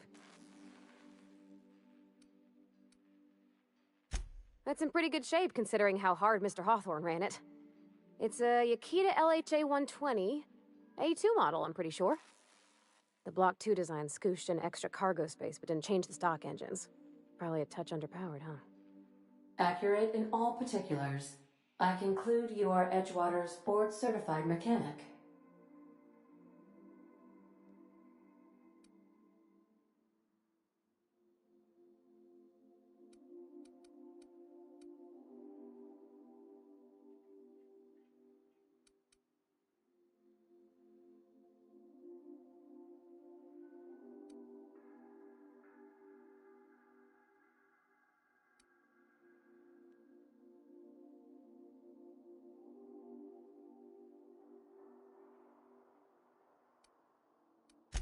So you're gonna call her it, not she?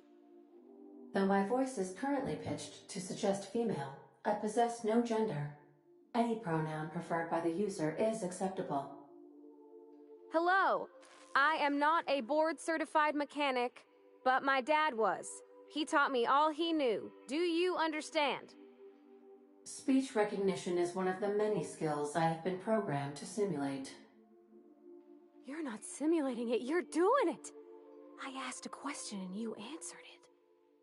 I am gratified you consider this facsimile convincing.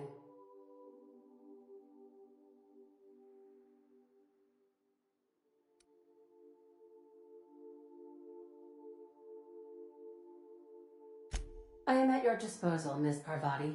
You will find the technical schematics in the engineer's locker, though I'm afraid Captain Hawthorne has lost the owner's manual. I don't see any holes in the hull. I'll take a good squint at her, make sure everything's tip-top. But I think we're cooking with plasma torches. You can do that, you know. My dad taught me how to make grilled cheese sandwiches with a plasma torch.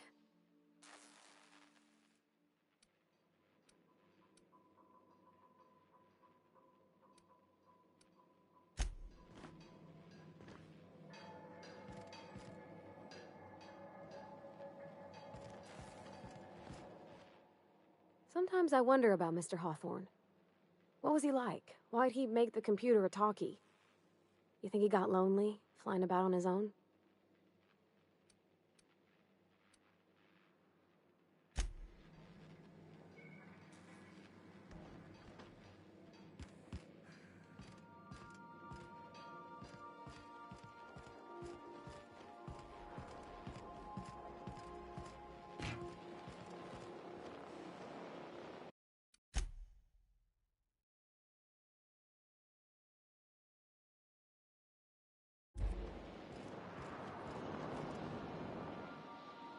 I could probably spend years fixing this boat, stem to stern.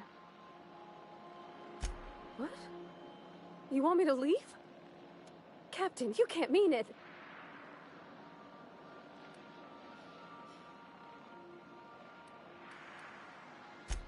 Oh, that's a relief.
Good to see you.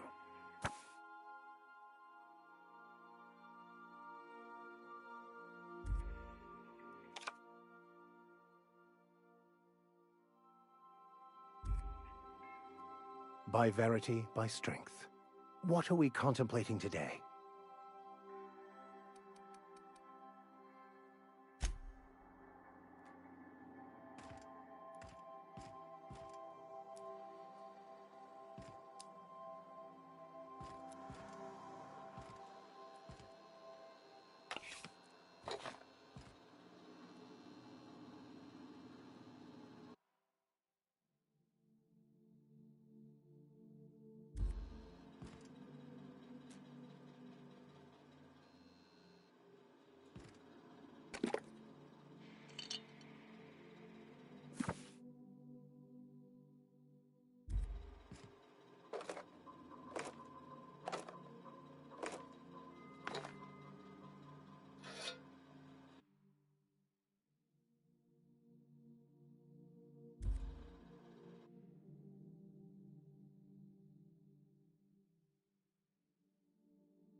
Welcome back, Captain.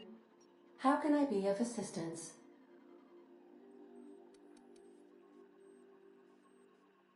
What part of the colony would you like to discuss?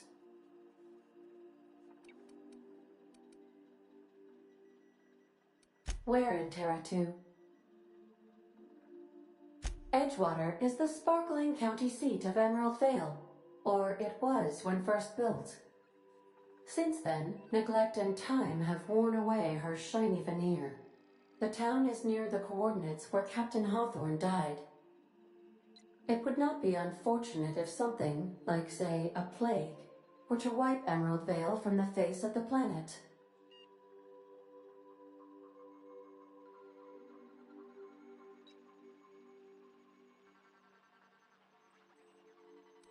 Since you diverted power to Edgewater, the botanical lab shut down, and the deserters were forced to return to town. Meanwhile, the cannery's output increased, enabling the town's population to prosper. Thank you for nothing, Captain.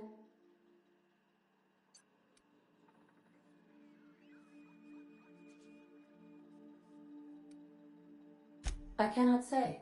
First, I need to adjust my memory interpretation sensors, but I think my answer is yes.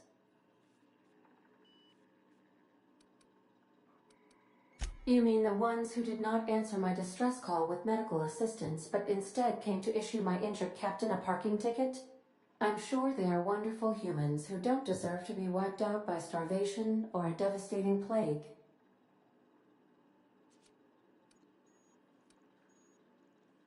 Of course.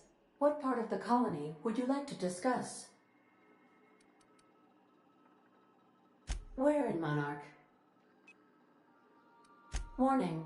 All colonists are urged to reconsider travel to Cascadia due to infestation of mantisaurs and risk of indefinite detention or death.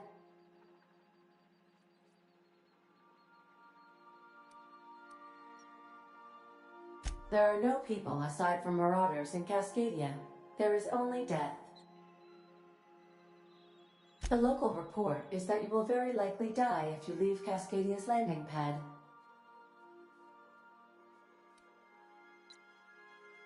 This is one of those times where you say one word but really mean another, isn't it? I suppose you would find an environment like this fun.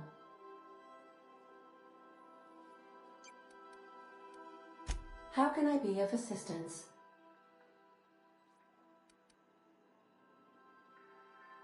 I have lots of minutes. Many minutes. Unlimited minutes, perhaps. Providing an adequate power source, I can function indefinitely. I prefer to think of it as being in a state of slumber, perhaps for an indefinite duration of time. Do you think that is what it's like for the colonists on the Lost Hope?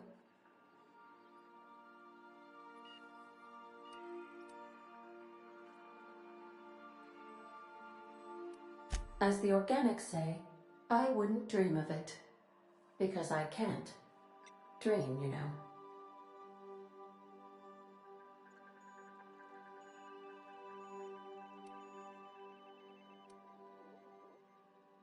I can run repeating periods of altered consciousness, during which several primary functions are powered down, but background processes continue running, for maintenance purposes. I cannot yet simulate images, ideas, emotions, or sensations during this maintenance. Captain Hawthorne suggested I would enjoy such an experience, and should periodically attempt the simulation. As you may be aware, Captain Alex Hawthorne was a smuggler of some repute. I failed to predict the likely outcome of his reckless behavioral patterns. I should have predicted that. In our travels together, Alex liked to pass time by, as he called it, tinkering to improve my design.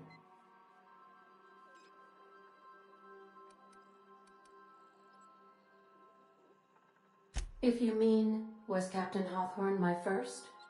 Yes. He was. How can I... What part of the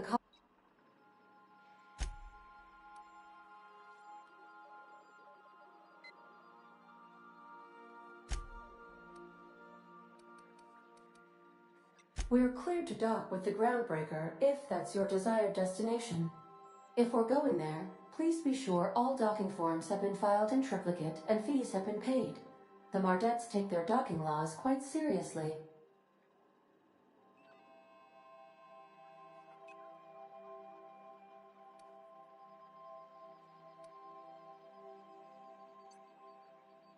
I can, yes. Let me add that to my list of 1,435,498 tasks I am simultaneously executing in order to run our ship.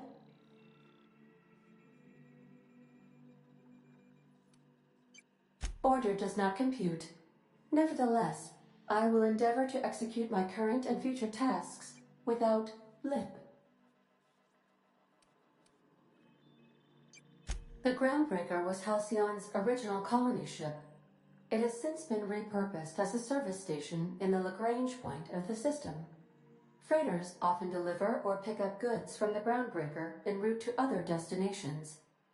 The city ship hosts an array of cargo bays, factories, housing sections, and more. Many of Halcyon's companies maintain office spaces with stationed representatives in what is considered a truly neutral territory within the system. I have filed the required docking forms in triplicate, and fees have been paid. Of course. What part of the colony would you like to discuss? Ah, yes. As Dr. Wells is a wanted outlaw, he built his laboratory into an asteroid. Orbital destinations can be challenging to land on. His more so than most. The outlaw scientist known as Dr. Phineas V. Wells has taken a measure of precautions to make the lab undetectable to those hunting him. Even knowing the location, my systems resist my orders to go where I instruct them. There is a bounty on his head, one with a markedly high reward amount. Shall I engage the laser weapons system? A sensible choice, as we do not have any laser weapons.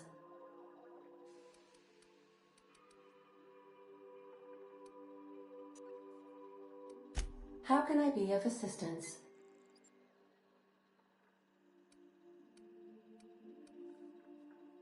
The unit is a cleaning SAM. Hawthorne brought it on board some cycles ago, I'm sure with the intent to modify it, but I've never seen it up and running. Alex likely recorded progress notes detailing his efforts to modify Sam. If you check the terminal in your captain's quarters, we may be able to determine what work remains in order for Sam to properly operate. Certainly, Captain. What would you like to hear? Now playing a Spacer's Choice advertisement jingle.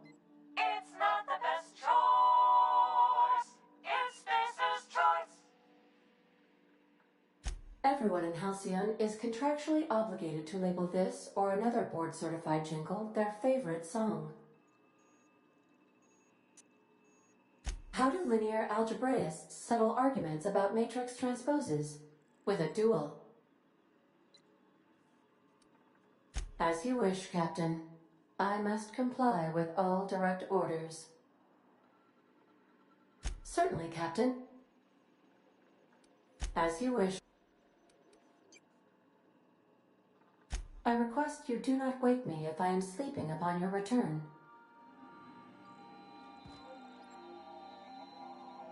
Welcome back, Captain. How can I be of assistance?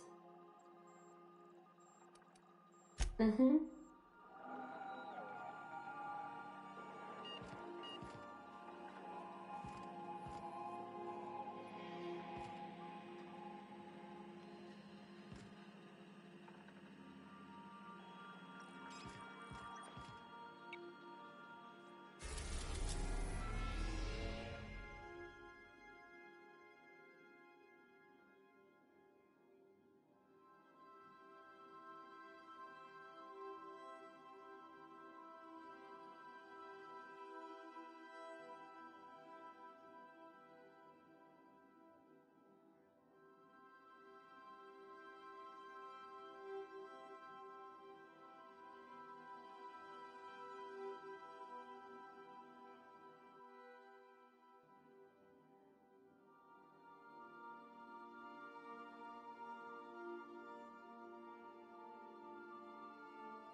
The Groundbreaker has approved our request for docking, Captain. You're free to disembark.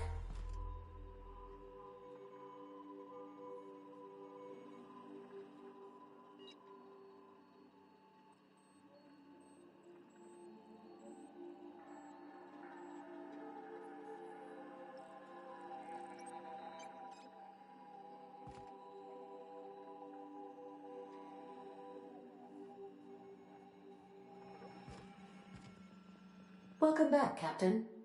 How can I be of assistance? See you soon, Captain.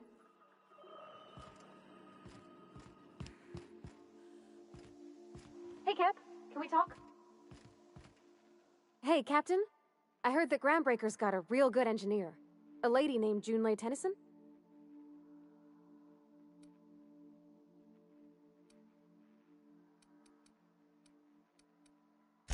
I was thinking that maybe I ought to meet her.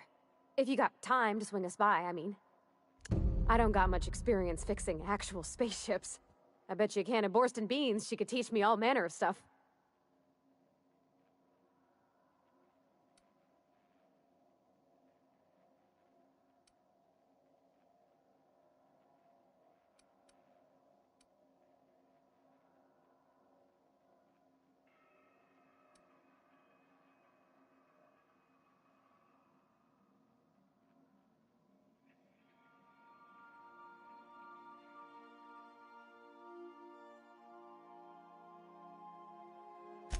Gosh, no, Captain. I aim to stay so long as I'm welcome. I figured Junlei and I could confabulate over wireless, or by message.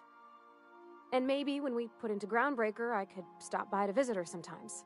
But only when you don't need me with you.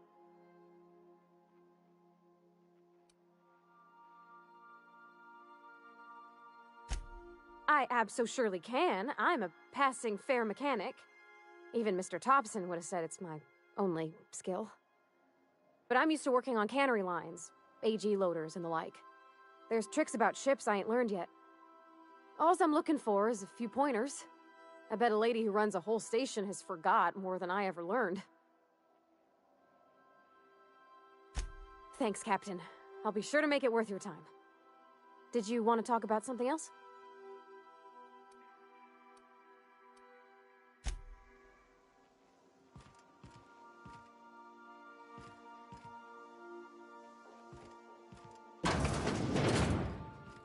Stay safe out there.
Just checking your ship's manifest. Standard procedure. Welcome to Groundbreaker, by the by. Don't mind the heat. Got a few days before it reaches critical. I'm sure Miss Chief Tennyson will get it sorted before then. Smells like grease and unwashed bodies. Just as I remembered.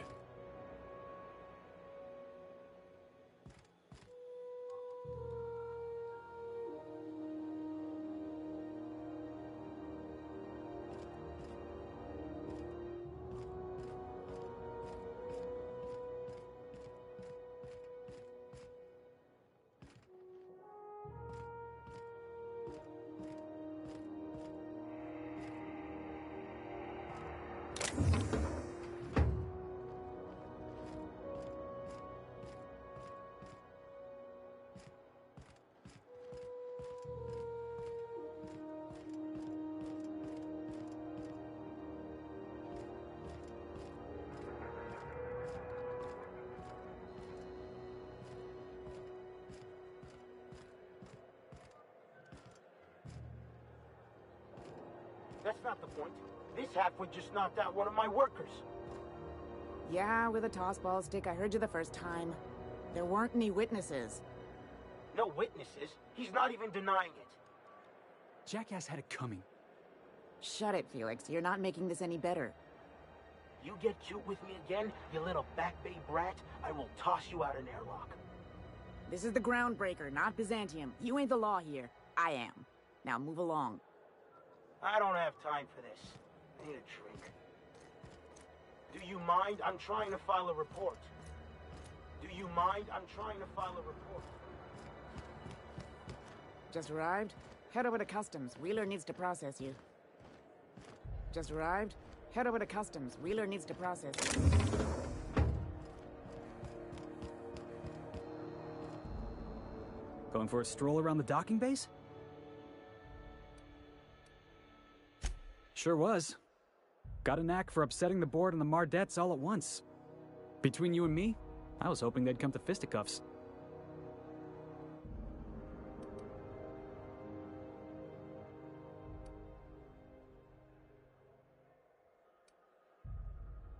Yeah, because I knocked my foreman out with a tossball stick. But, to be fair, I wasn't the one who started it. The guy was insulting my Rizzo's Rangers. Look, if it's a crime to defend your favorite tossball team against slander and calumny, well then lock me right up. Only the finest group of tossball players ever to take the field. He's a Spacer's chosen man, though. So when the Chosen beat my Rangers the other night, my foreman comes swaggering up with his head full of boasting.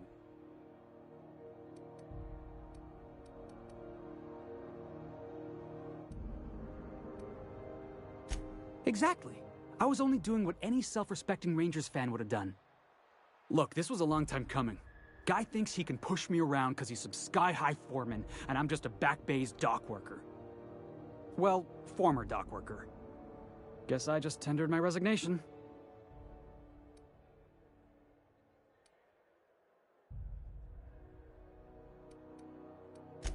Enjoy my freedom. Scrounged together enough bits for a 0G.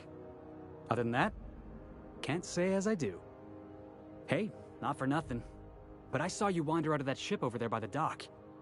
Wouldn't happen to be yours, would it?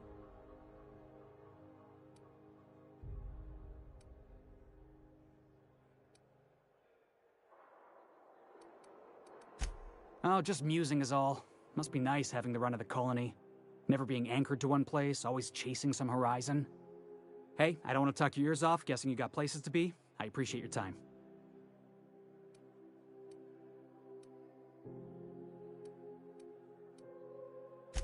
Felix Millstone. Pleased to make your acquaintance. See you around, boss. Going for a stroll around the docking base? Going for a stroll around the docking base?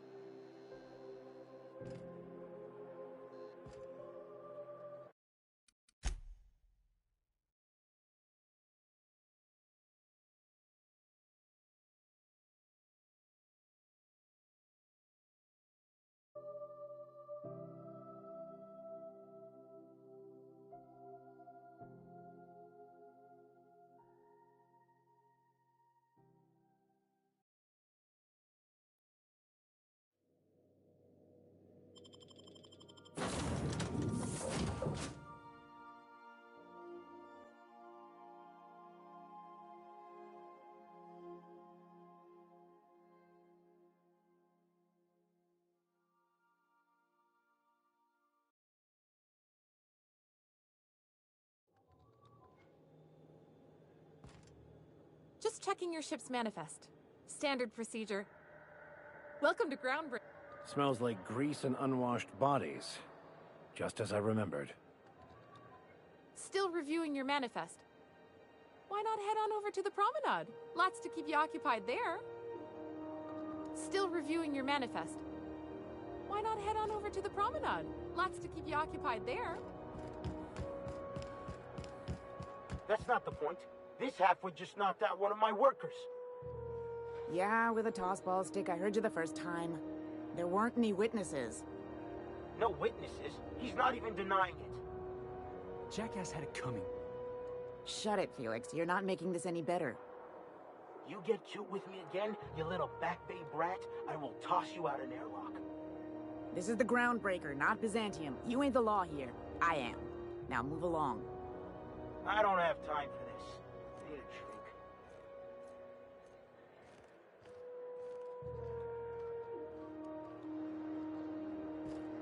Going for a stroll around the docking base? Sure was. Yeah, because... Look. Only... He's a Exact... Look, well...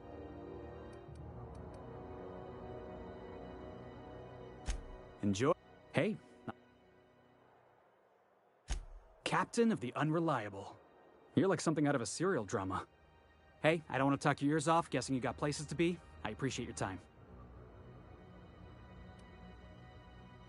Oh, not at all. Just, you know, gonna figure out what to do next.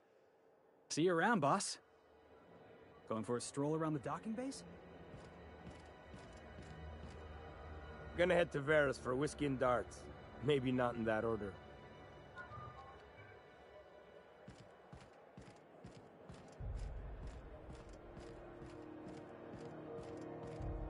Do you mind? I'm trying to file a report. If it wasn't for us, this whole damn station would shut down. You learn to keep your eyes to yourself in my job. Nobody wants you looking close at their cargo. Move along. Carry on. Huh? Hey.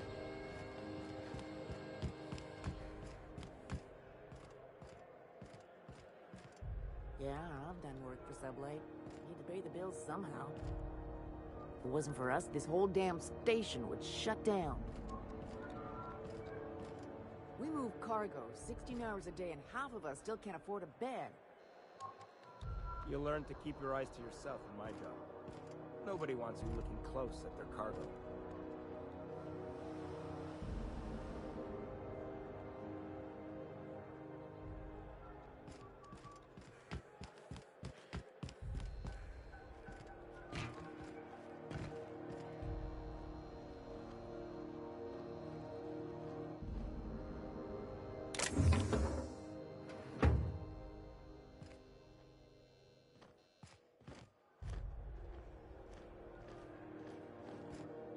Hmm?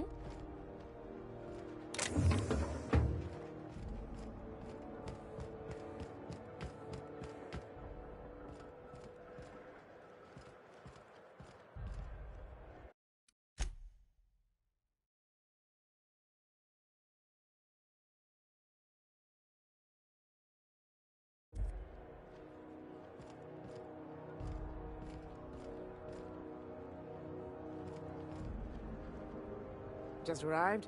Head over to Customs. Wheeler needs to process you.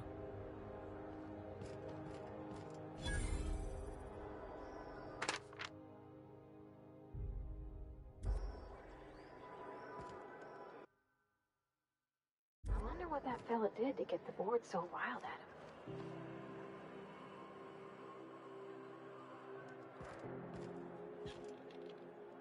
It's always fucking freezing these days.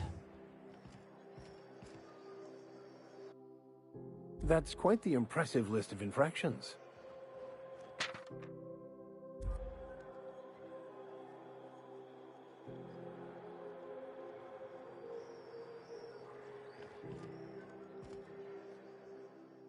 I find myself marveling at the complex simplicity of the Fibonacci spiral.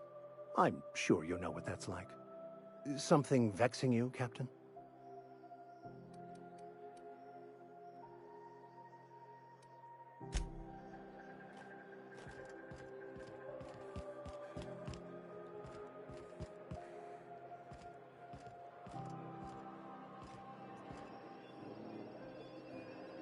Wish we had bigger weapons, but no. Be careful about blowing holes in the hull.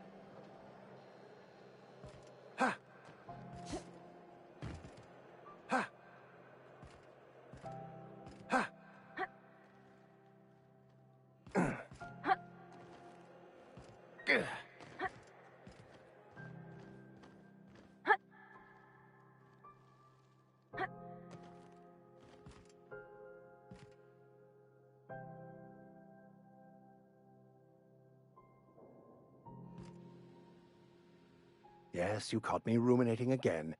Guilty as charged. What's On my way. I'm going. I'm going.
I think this...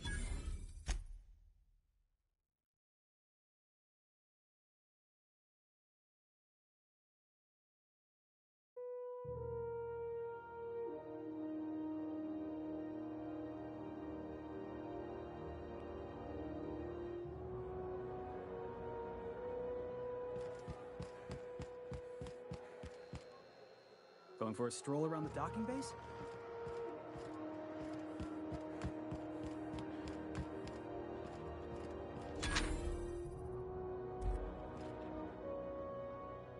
That's quite the impressive list of infractions.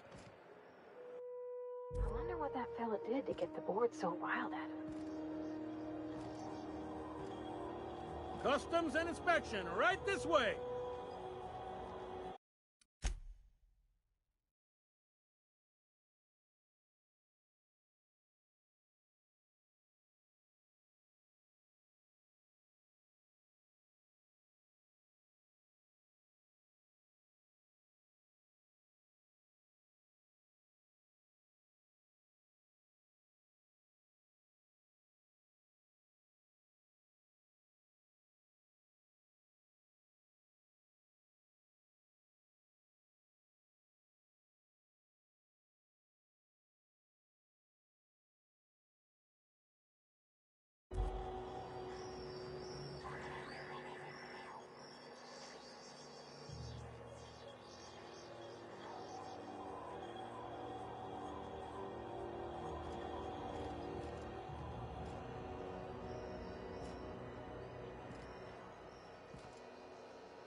Identification, please.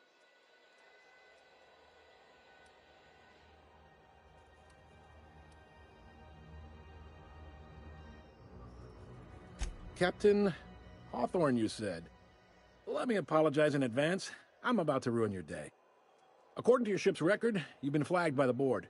Your ship will be impounded until such a time as they see fit to lift it.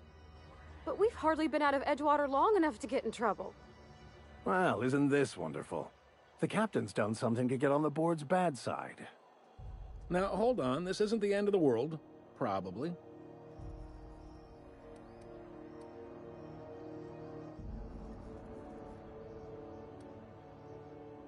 You'll want to take it up with Udom Bedford, our board representative here on Groundbreaker. His office is located along the starboard wall of the promenade. Shines like a Byzantium commode. You can't miss it.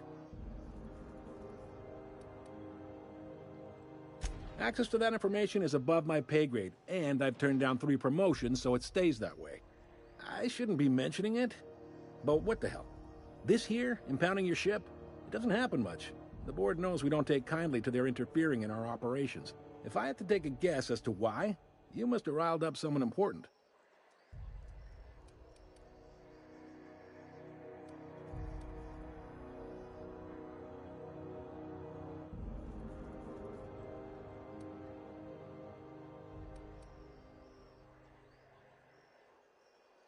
You take the starch out of them, well, you won't hear any complaints from me. Oh, and if you're headed that way, would you mind doing me a favor?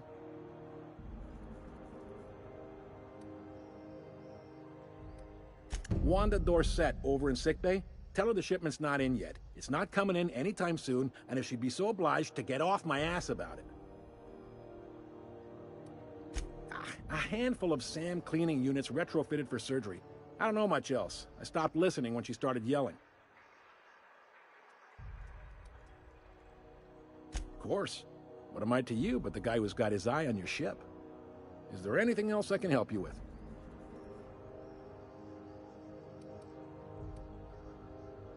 Maybe. Most of the shipping traffic in the system passes through Groundbreaker. Every couple of months, we even get a big interstellar freighter. 2 biggest operations are the board. That is, Halcyon Holdings and Sublight Salvage. But there are independent operators around the promenade deck. Most of those jobs are going to take you off station, though.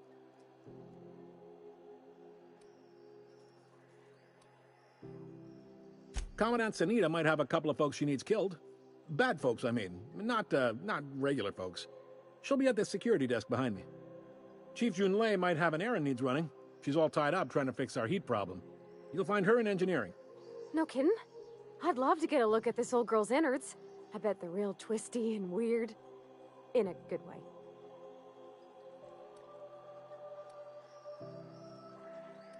If you're thinking to make a career here, don't waste your time. Full-time jobs on Groundbreaker tend to be inherited, or go to a fellow crew member's kid. Keep it in the family, you know.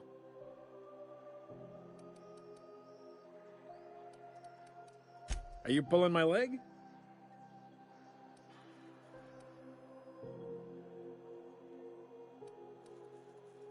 You must be one of them long-haul freighters from outside the colony. Well, I won't hold it against you. Goes like this. Back on Earth, before the crossing, the powers that be were selling off stakes in distant star systems they thought had potential. A bunch of companies decided to throw in together and form the Halcyon Holdings Corporation, then buy up the rights to this here colony. That group's what we now call the Board.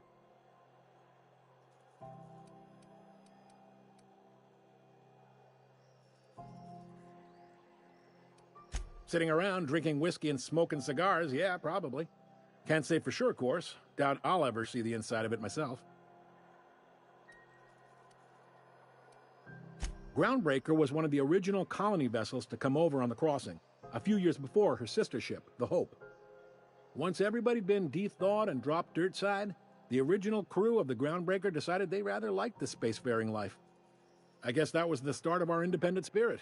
Now, here we are. Yep, Groundbreaker's the only real independent port. Aside from us, there's just tramp freighters and wildcat miners. Seems like every year the board's offices get bigger and their ships take up more of the landing bays. Haven't seen nearly as many tramp crews this year.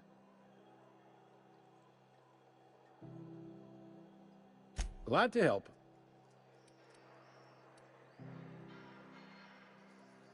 They strip the parts from derelict ships and abandoned outposts. There's some that say they make the derelicts and encourage folks to abandon their steads. Sublight gives me the creeps. I've known folks who went to work for them and just vanished. They're on the promenade run by a woman named Lilia Hagen. I'm only telling you so you know to avoid them.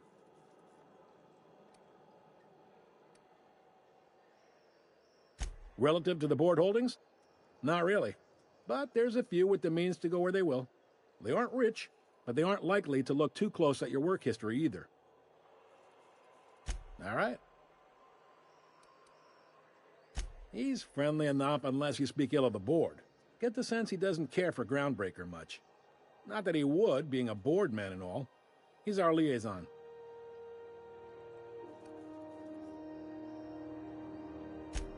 They can't abide an independent township, especially not one they gotta depend on. We're the first and last stop out of this colony.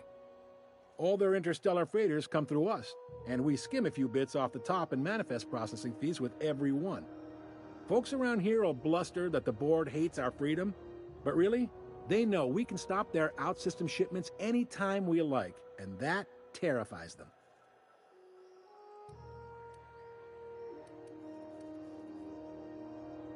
It's a delicate balance, right?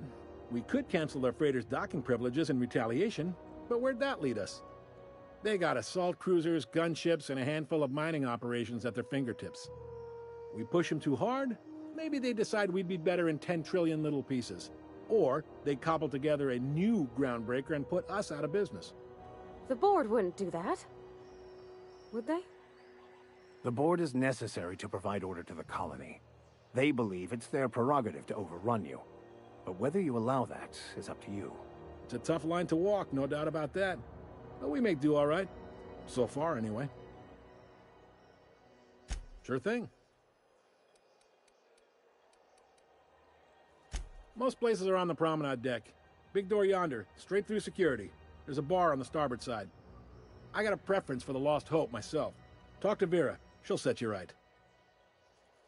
You need anything else? You let me know. Don't want anyone saying Groundbreaker's not the most hospitable port in the colony.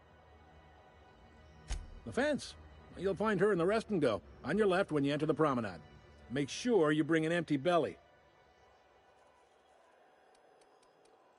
Be seeing you.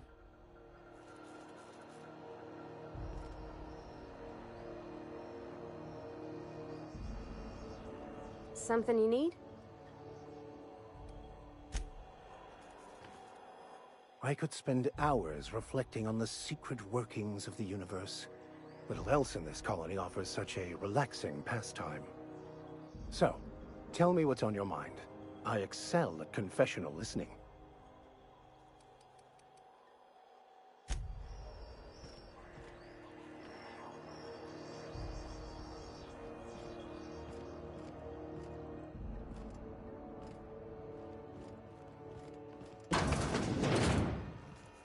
Hey there.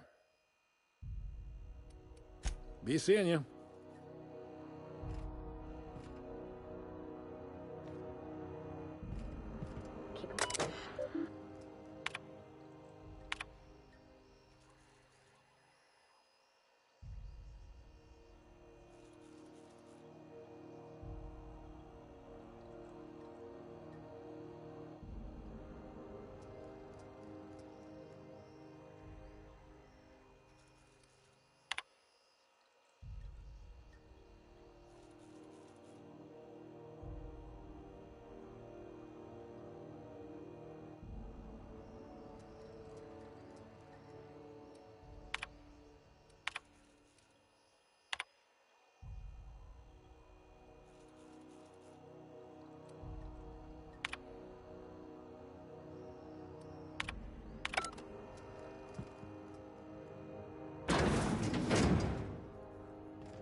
Carry on.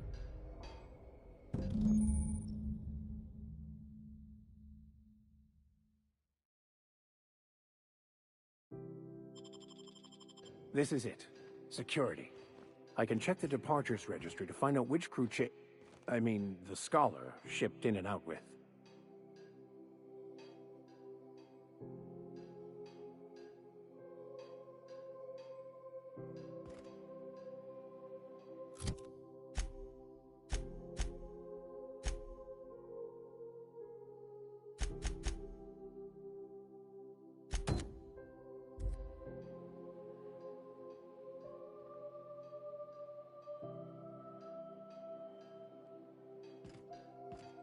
I picked up this weird signal the other day. It was coming from Monarch.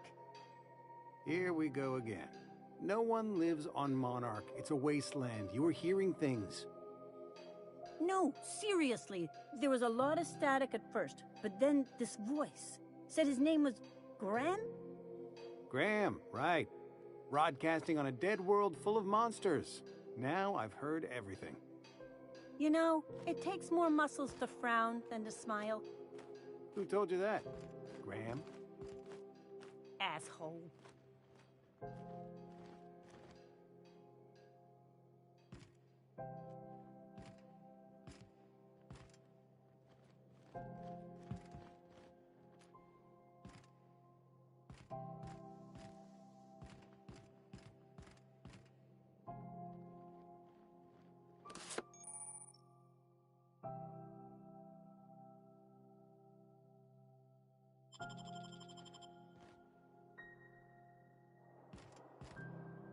Where are we headed?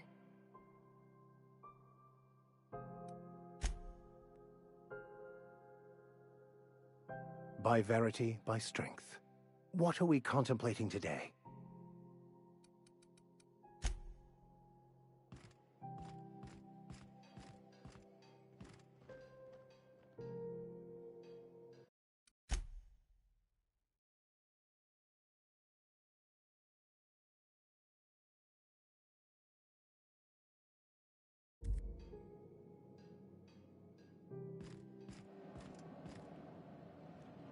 Hi there. Haven't seen you around before. What can Groundbreaker Security do for you today?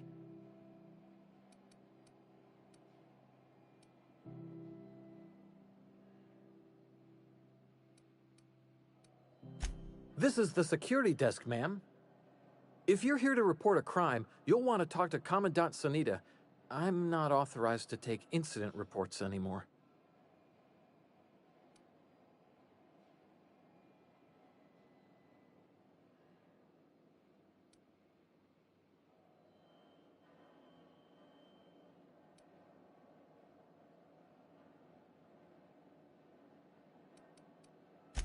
I'm not so good at filing.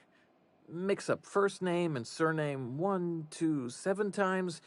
Well, folks are liable to start taking your filing privileges away. We can't just let anyone walk in here. I wouldn't be, well, that's not... we just don't. Maybe if you clear an open bounty and get in good with Commandant Sunita, or help Chief Tennyson fix this heat, that might warrant a thank you tour or something.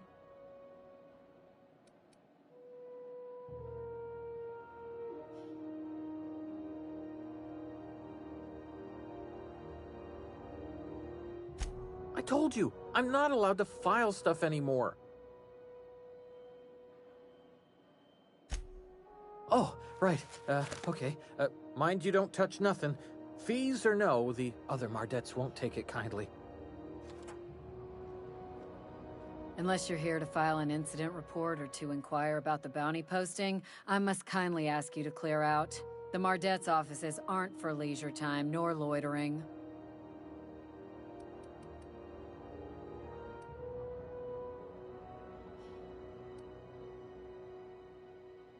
Do I look like your gossipy best friend? While I'm on post, I take my duties real serious. I would have no qualms whatsoever escorting you to a cell. Understand?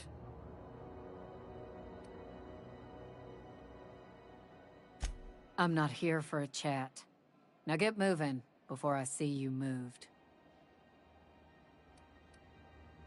We're the security force here on Groundbreaker. Started back before the crossing, you know.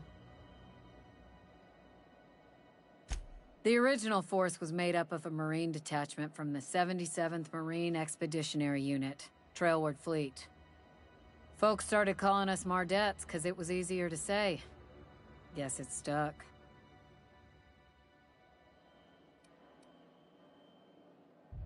Last tip we got pointed toward the back bays. You want the reward? Do the legwork.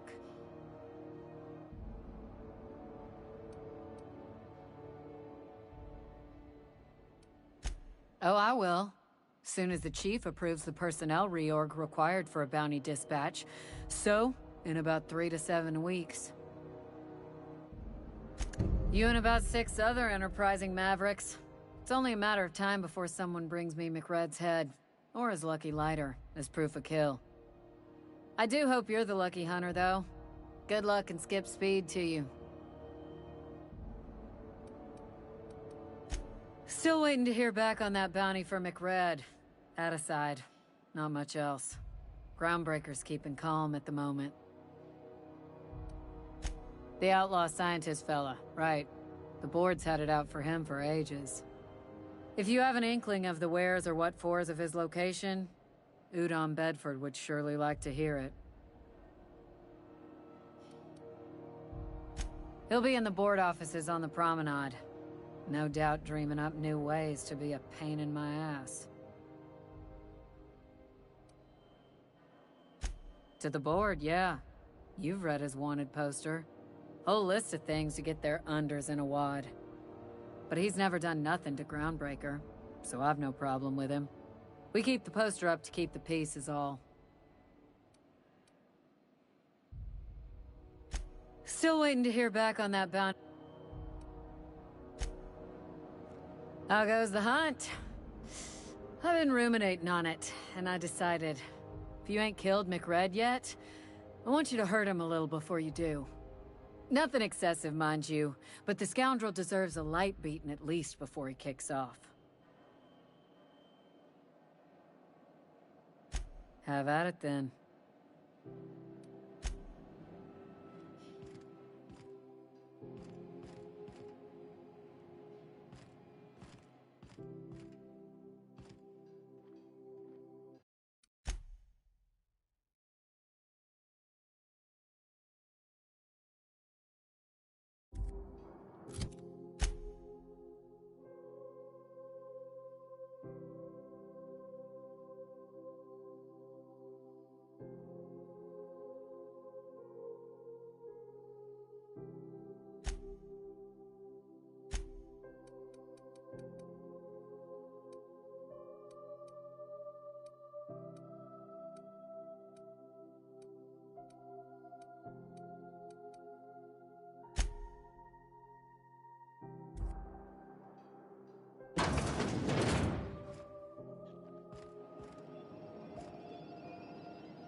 Now that we have the data cartridge, I can finally find out where that scholar I'm looking for ended up.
Got it.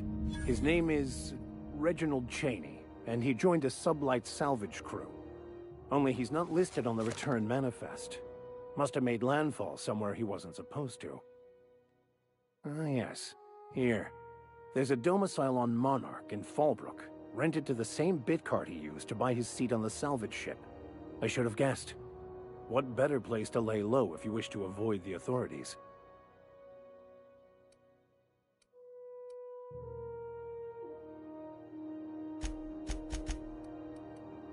I admit it was a bit of a long shot, but when you've spent as many hours as I have in contemplation of the universe's secrets, you sometimes get a sense for these things.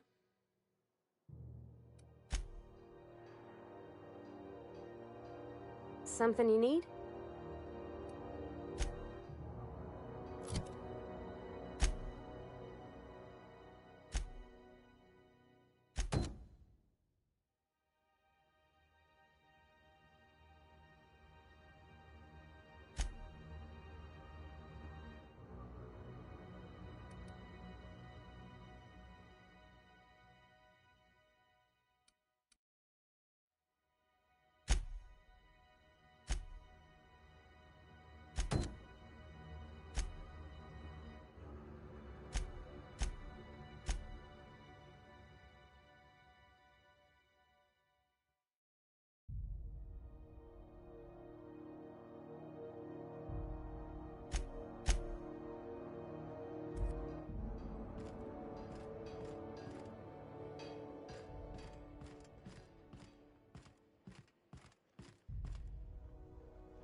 I get strange comms chatter every time I fly by Monarch. What's going on down there? This is Halcyon News. We interrupt your regularly scheduled advertisement for the following story. The board would like to remind spacers and other travelers that passage to Monarch is restricted for your protection. Canyons of acid and sulfur rain are the least of the horrors plaguing the surface of Monarch. Anarchists live as one with the animals, lawless, savage, and unemployed. The board's embargo ensures that nothing can leave the planet and threaten our hard-working citizens. This story brought to you by Halcyon News, all the news that's fit to broadcast.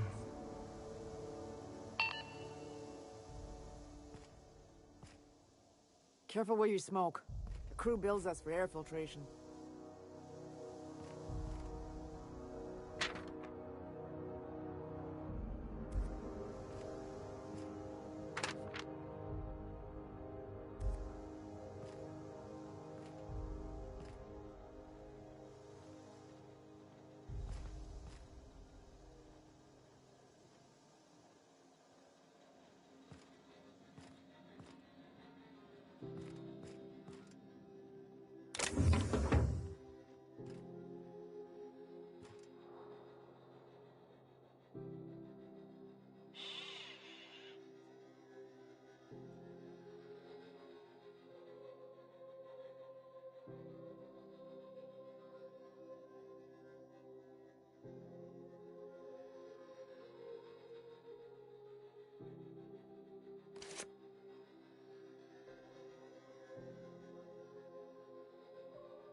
If it wasn't for us, this whole damn station would shut down.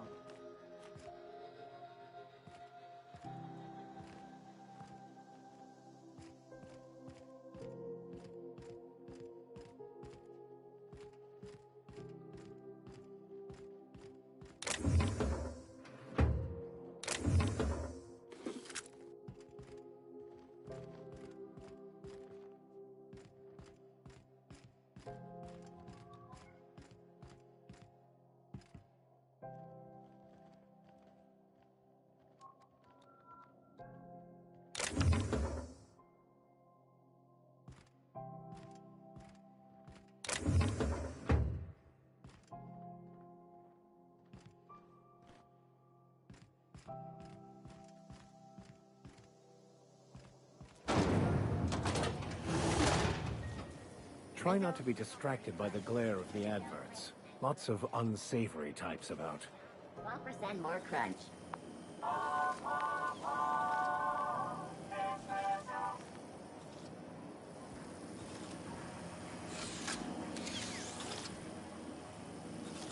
Rizzo's mock apple cider. A hard cider for a hard life.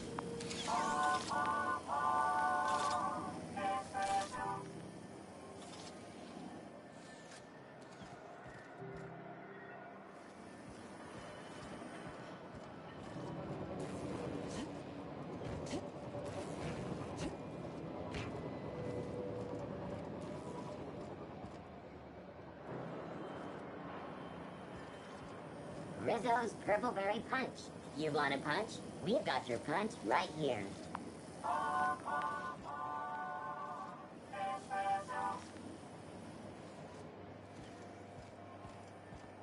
the hell's going on? We were in a holding pattern for 2 hours just to get in. Comms had to go on break. Chief didn't have enough hands to coordinate docking. Something about the radiators being busted. I don't know. Not my problem, right?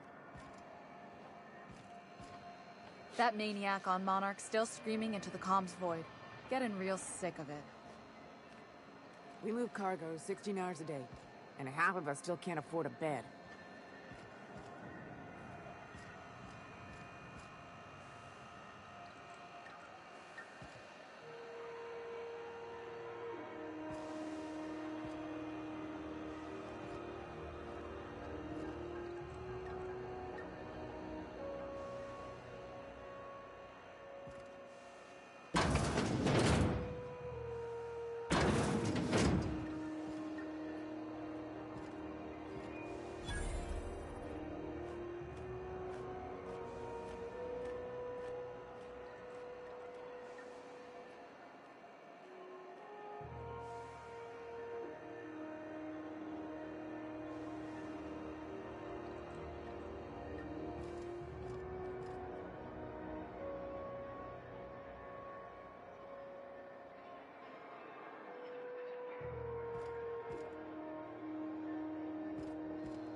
You know that sound when you've snapped on an injector clip?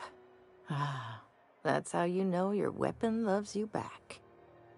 I got a full line of weapon modifications I'd be happy to show you. Why, it gets you the weapon best suited for your lifestyle. All the better for performing a little percussive maintenance. Self-improvement, including one's weapons, is always a worthy endeavor. Take your basic Deadeye assault rifle. Perfectly serviceable. But what if you like finesse? Slap a scope and silencer on that bad boy. Bunker down in a bush someplace and pop off heads. What if you like getting in close and making a lot of noise? Extended ammo magazine and a barrel heatsink to bump up rate of fire.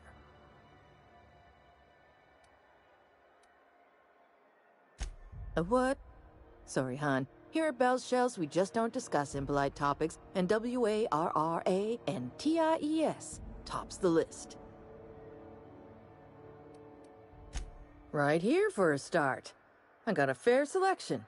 Modified weapons are my specialty. No and yes. When you install something, it pops in there real nice, but if you want to replace it, the originals tend to snap like plastic toys. Only takes a bit of elbow grease and a spot of engineering know-how. Most ships have a workbench near the cargo hold. Ours is in engineering. You could take your new toys over there if you feel like tinkering. So, what can I get you?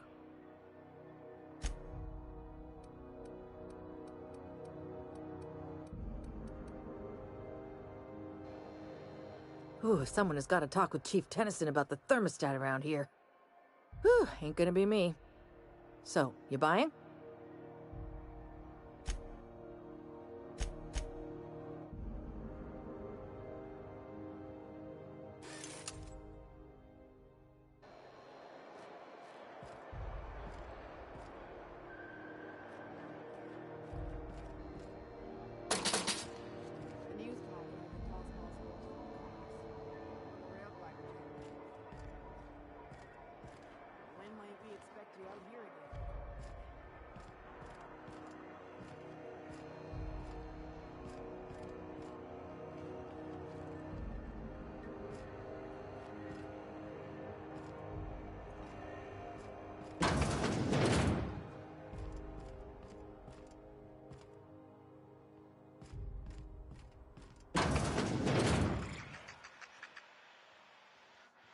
wondering what they do with their waste.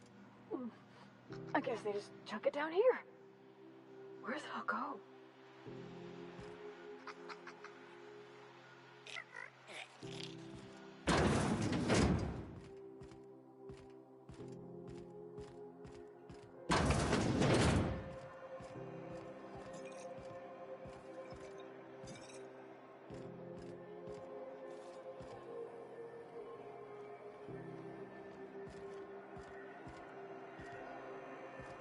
Are you listening to me, Emfuru? You can't get me out of there. Please don't make a scene, Dr. Fenhill. I am not making a scene.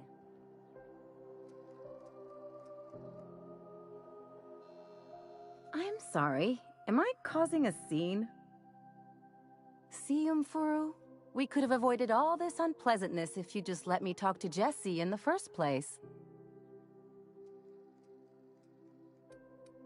Let me get one thing straight. Jessie and I are not friends. I just owe her, okay? As for the rest, I'm trying to figure that out. All I know is that she's been here too long, and she's apparently not receiving visitors.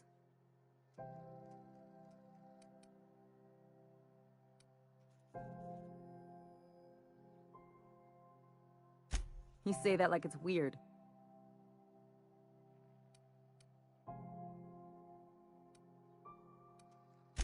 It is most certainly not. And watch where you go saying that, okay? You're gonna give people the wrong idea. I just don't like to leave a debt unpaid, that's all.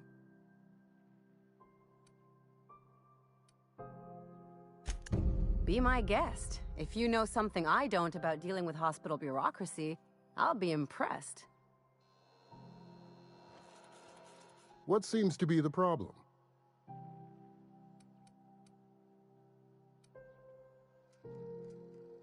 If only my other patients had so many inquiring after them. I'll tell you what I've told the others. The records say Miss Doyle checked herself in and requested I admit no visitors. The requests of our patients are paramount, so no, you may not see her.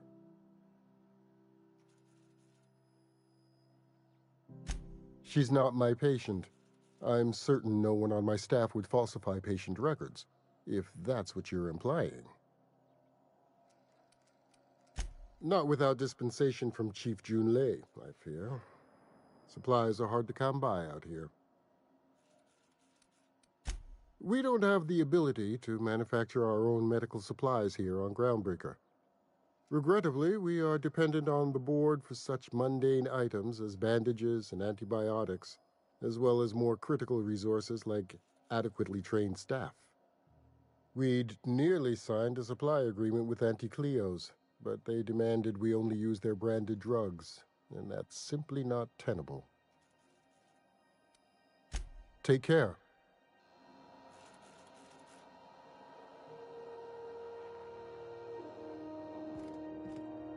Good luck getting to Jessie, and better luck if you do. She's a real piece of work.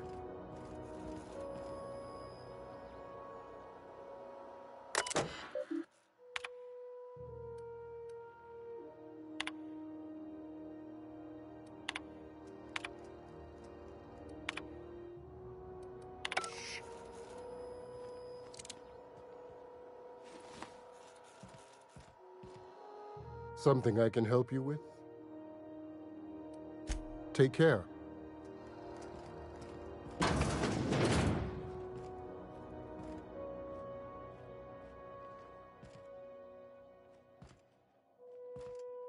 Can't say I've seen you before. I take it you're a freighter captain? If you're here to better yourself, you'll have to wait. We're having a spot of trouble with our delivery service.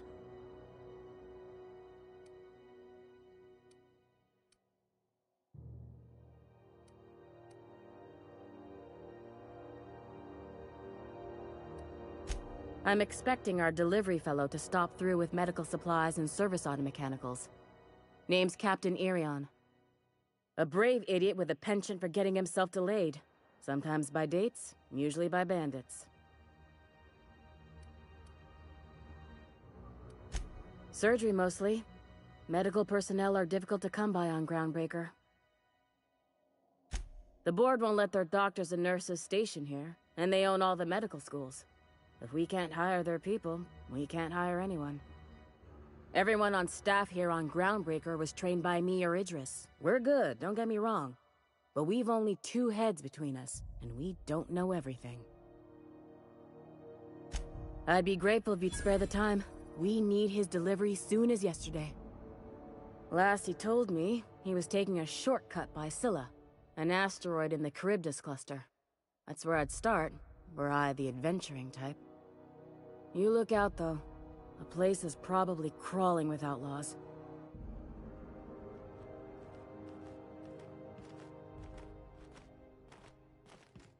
Dr. Dorset's a deft hand with a blade. Hardly leaves a scar.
Sorry about the heat. Chief Tennyson will get the radiators fixed soon. Of course, this heat sure makes a zero-G brew extra refreshing. It's an ale that's good for what ails you. Oh, and it's not the best choice, it's Spacer's choice. Taste the freedom. A lot of slogans to keep track of. Sometimes I forget.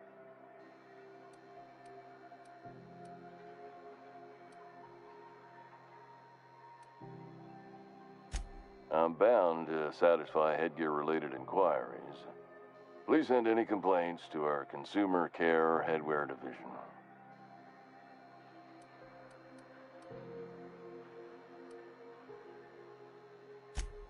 You would never ask if you knew what it's like in here.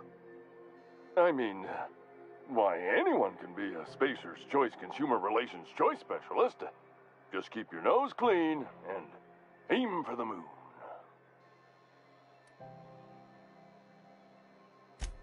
It's not the best choice, it's Spacer's choice! Taste the freedom! Oh, I'm having a stellar day. And not just because I'm legally obligated to say so. Almost as stellar as Spacer's Choice is affordable. I can see all of the top-quality merchandise in the Spacer's Choice catalog, which is available here at a reasonable price. Spacer's Choice regrets that we don't sell toothpaste at this time, but we're always working on delivering exciting new products to our customers. Sprout Wash, Mouthwash, and Mantafloss are among the exciting line of dental goods currently in development. Don't miss out on these deals. You'll find none like them on all of Groundbreaker, or anywhere in the Halcyon colony.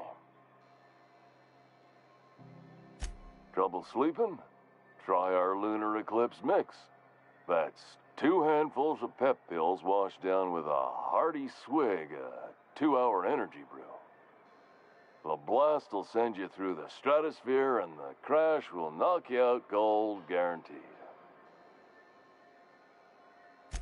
Add an additional 10% to your purchase today, and the proceeds will be donated to Spacer Cares, our premier corporate welfare program.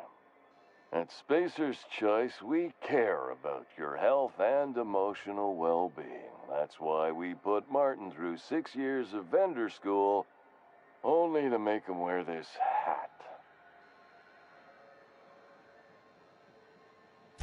Even if my contract didn't forbid it, I think it's part of me now. Now, are you ready to make Spacer's Choice Lunar Green Moonmouth lozenges a part of you? Lunar Green, the future is spearmint.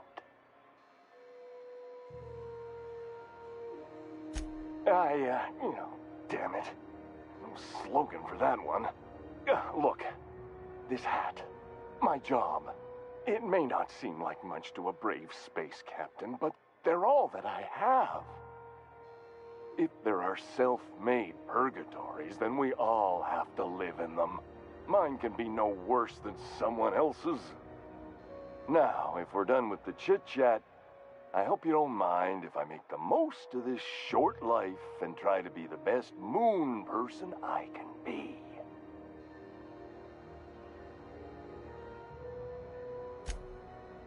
It's fine. I should be stronger than this. Thanks for taking an interest. Speaking of interest, can I interest you in some quality budget goods? At Spacer's Choice, we cut corners so you don't have to.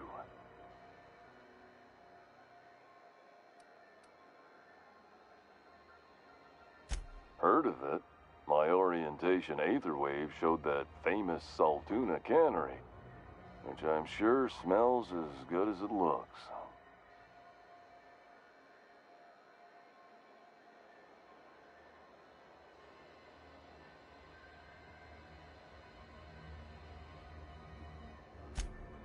That's true.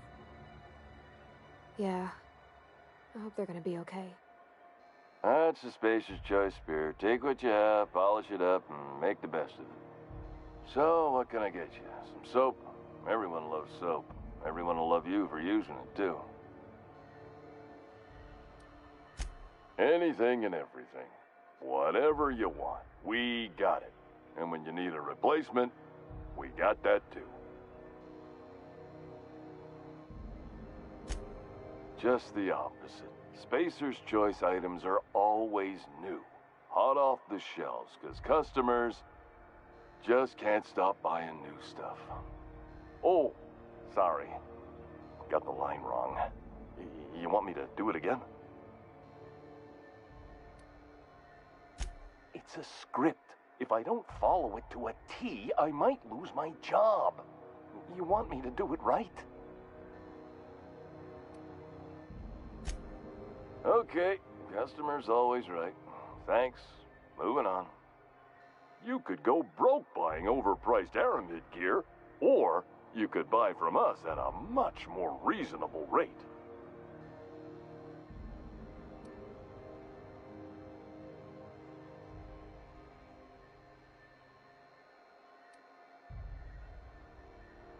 Well, this is just the beginning of a long, fruitful relationship. Who knows what discounts await the loyal customer? Have a look.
You ever hard up for work? Try sublight salvage. Good pay if you're morally flexible.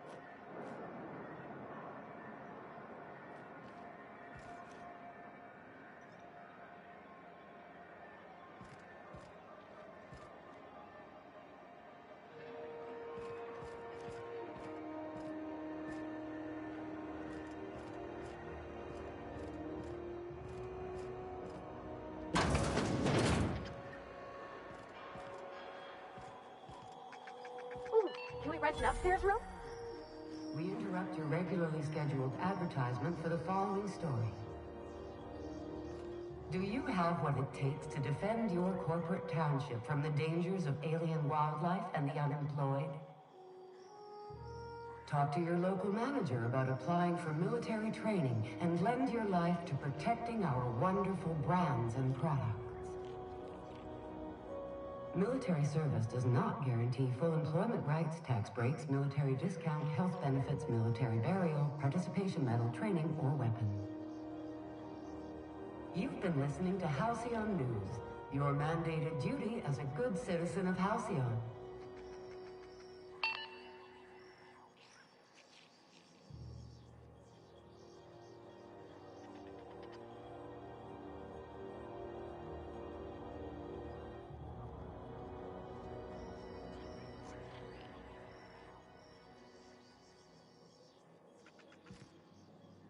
How do you do? And welcome to the Rest and Go. We used to be the Go and Rest, but folks never knew when to leave. Sorry. Business has been slow. Anything to occupy the time.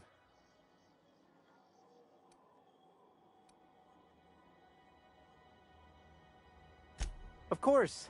Most of our supplies come and go through merchants. Company ships and salvage runs are the only traffic we tend to get. I try and steer clear of that creepy fellow in the moon mask. If there's a cost to being a company man, he paid it in spades.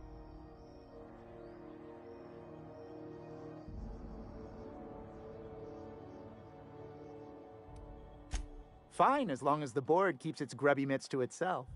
Chief Tennyson holds the ship together, the Promenade holds our economy together, and Sublight is the shoddy jewel in our rusty old crown.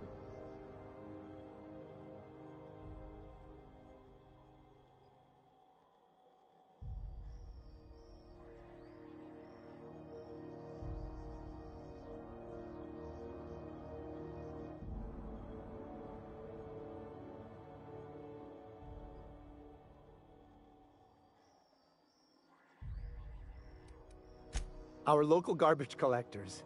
That Lilia Hagen never met a debris field she didn't like. She freely admits she planted her roots in Groundbreaker to escape board oversight. But I think there's more to it. She's unusual in the head, that one. Our Chief Tennyson has an independent streak, same as her mother and grandmother who rode this ship on the crossing. There's a reason the board's embassy is a glorified shoebox. While Junlei Tennyson lives and breathes, Groundbreaker remains free. Oh, you can't miss her. Right behind you, number 2. First unit on the left, or second unit from the right, depending on which direction you count from.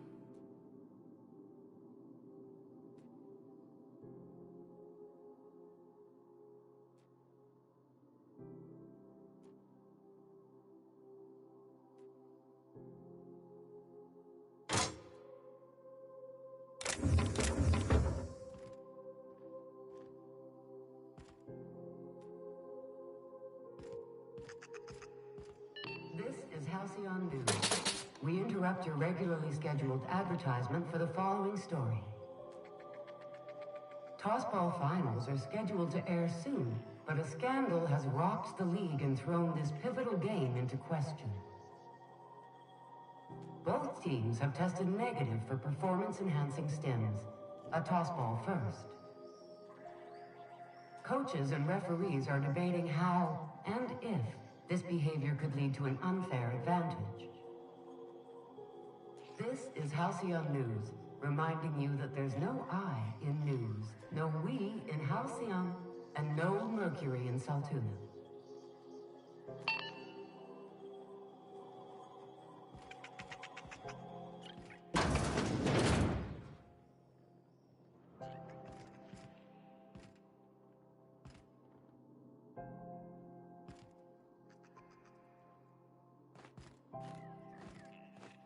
Now, see here, What was I doing again?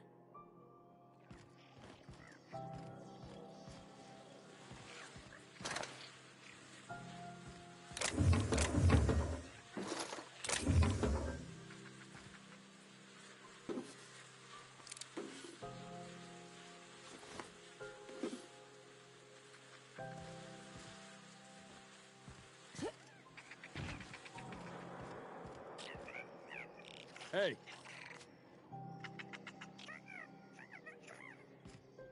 Got one more hour before the dockmaster bills me. How many beers can I down, do you think?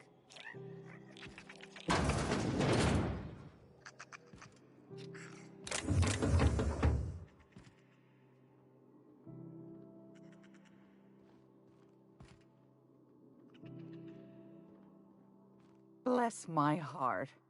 A stranger come knocking on a poor old woman's door. You here for a particular reason? Or did the neighbors tell you how good my sugar cookies are? Made without a single natural ingredient, or an oven. Just like store-bought.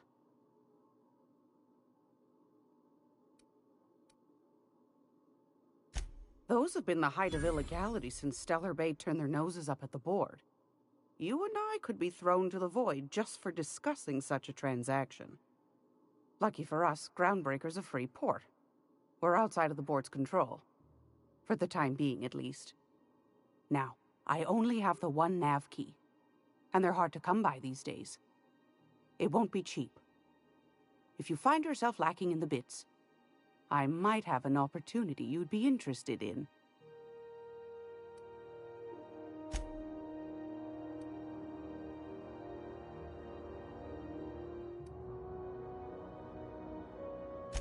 You've certainly been blessed with an abundance of sass, haven't you?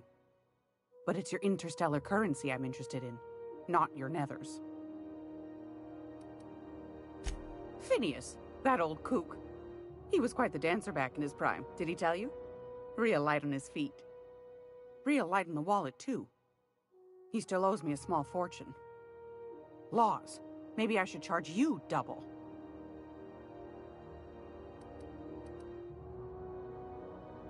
Well, I find I'm in need of a ship captain with a little moral flexibility. Might be this could help out the Groundbreaker, as well as earn some bits. But if you've got qualms...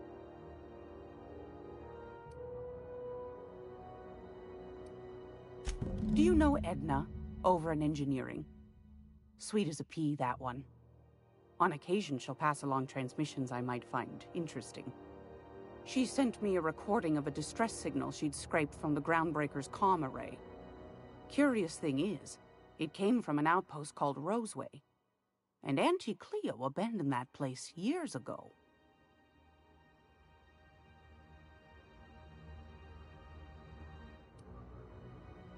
Can't say I know for sure. Maybe it never really was. Sounds like someone poking into somewhere they shouldn't be got into a spot of trouble. Comm centers don't operate themselves, Captain. Someone had to have sent that distress call manually. Those corps are cleverer than all get out. Might have been a ruse to keep the rest of the board from sniffing around.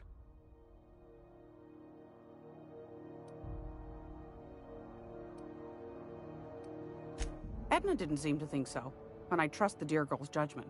Well, maybe not in men, but she knows her comms. So, like as not, someone's been down there recently. And if someone set up shop in Roseway, I'd wager they got something to hide.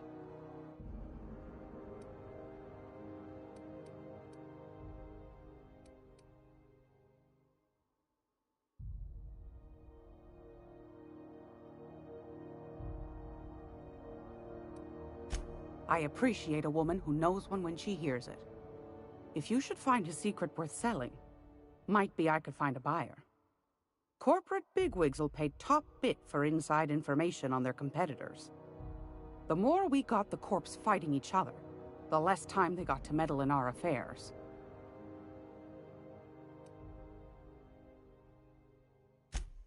Neither do mine, dearie. Old Gladys knows the value of good work. You'll be compensated accordingly, I can promise you that. Should you find yourself responding to a certain distress call, and in so doing find yourself in possession of certain valuable corporate secrets, well, then we ought to have a chat over a pot of tea and my famous cookies.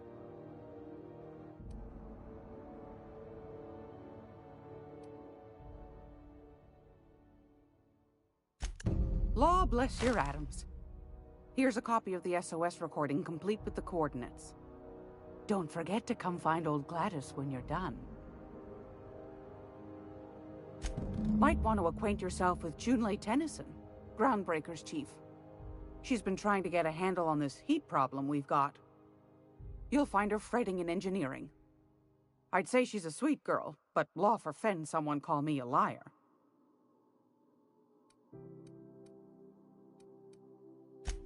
Yes, dearie? Anytime, sweetheart.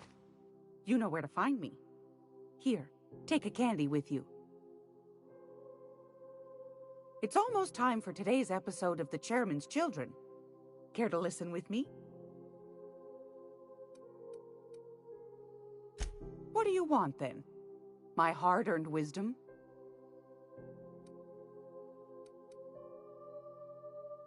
Ask the common folk, and they'll tell you it's on account of all the monsters on Monarch desperate to gobble you up.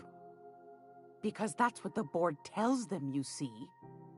I think they made some fool mistake that would make them look bad to the rest of the colony, and they're trying to hide the evidence.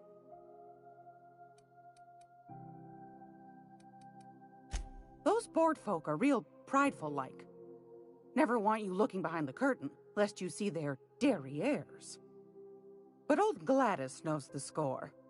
The whole colony's not much more than a diorama, showcasing one board screw-up after another. That's why we gotta keep them from getting their grubby mitts on Groundbreaker. She's our mess.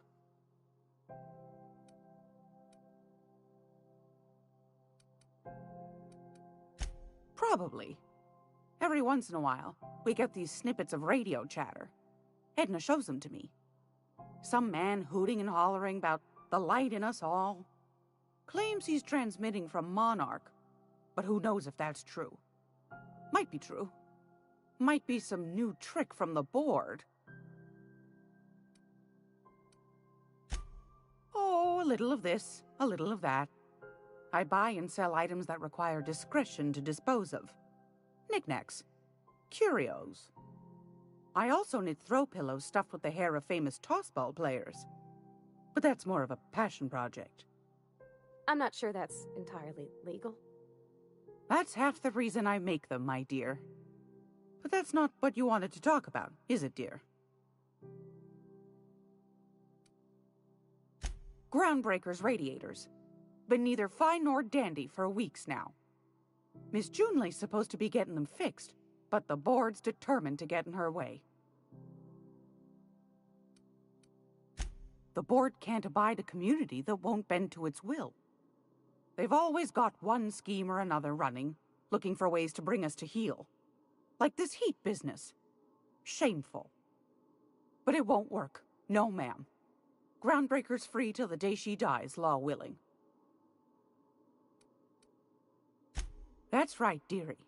The only independent station in the colony. That's us. Though for how long, I can't say. That all depends on Miss Junlei. The board can't abide a community, though they've always got one scheme or another. But it won't work. No, ma'am. Go right ahead, sweetheart. Anytime, sweetheart. You know where to find me.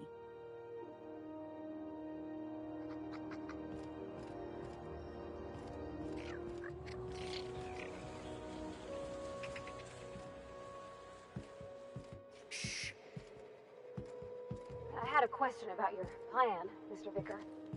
Of course. The cosmos is generated and directed by the universal equation, also known as the Grand Plan. By contemplating the teleological order of things, one can achieve verity. Oh, right.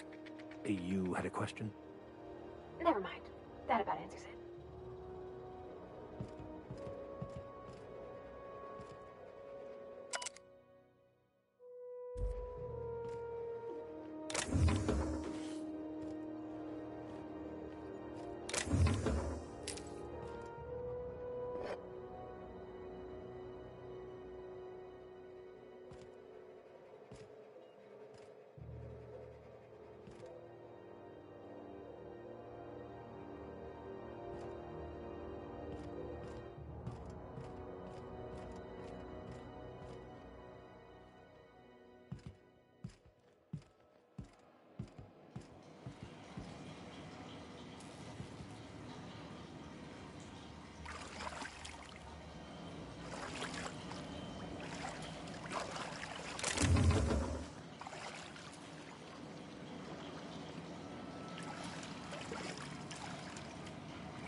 Who wants to play an impromptu tossball match? No one? Really?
News.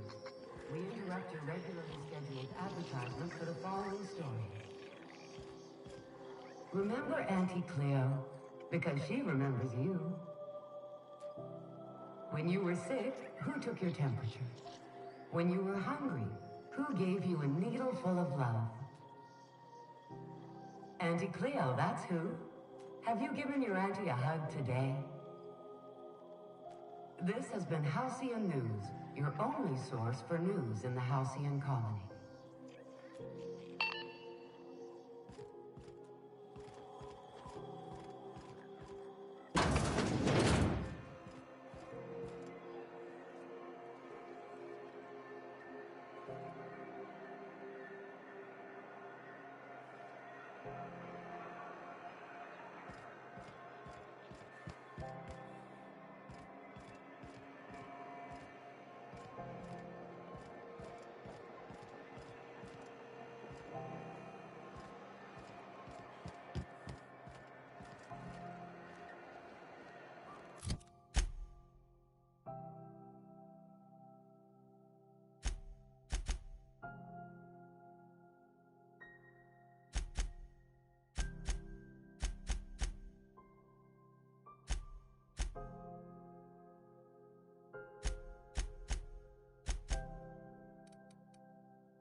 Alright, I'm just gonna go for my dinner, but I'll be back for the next half afterwards. Okay, bye everyone.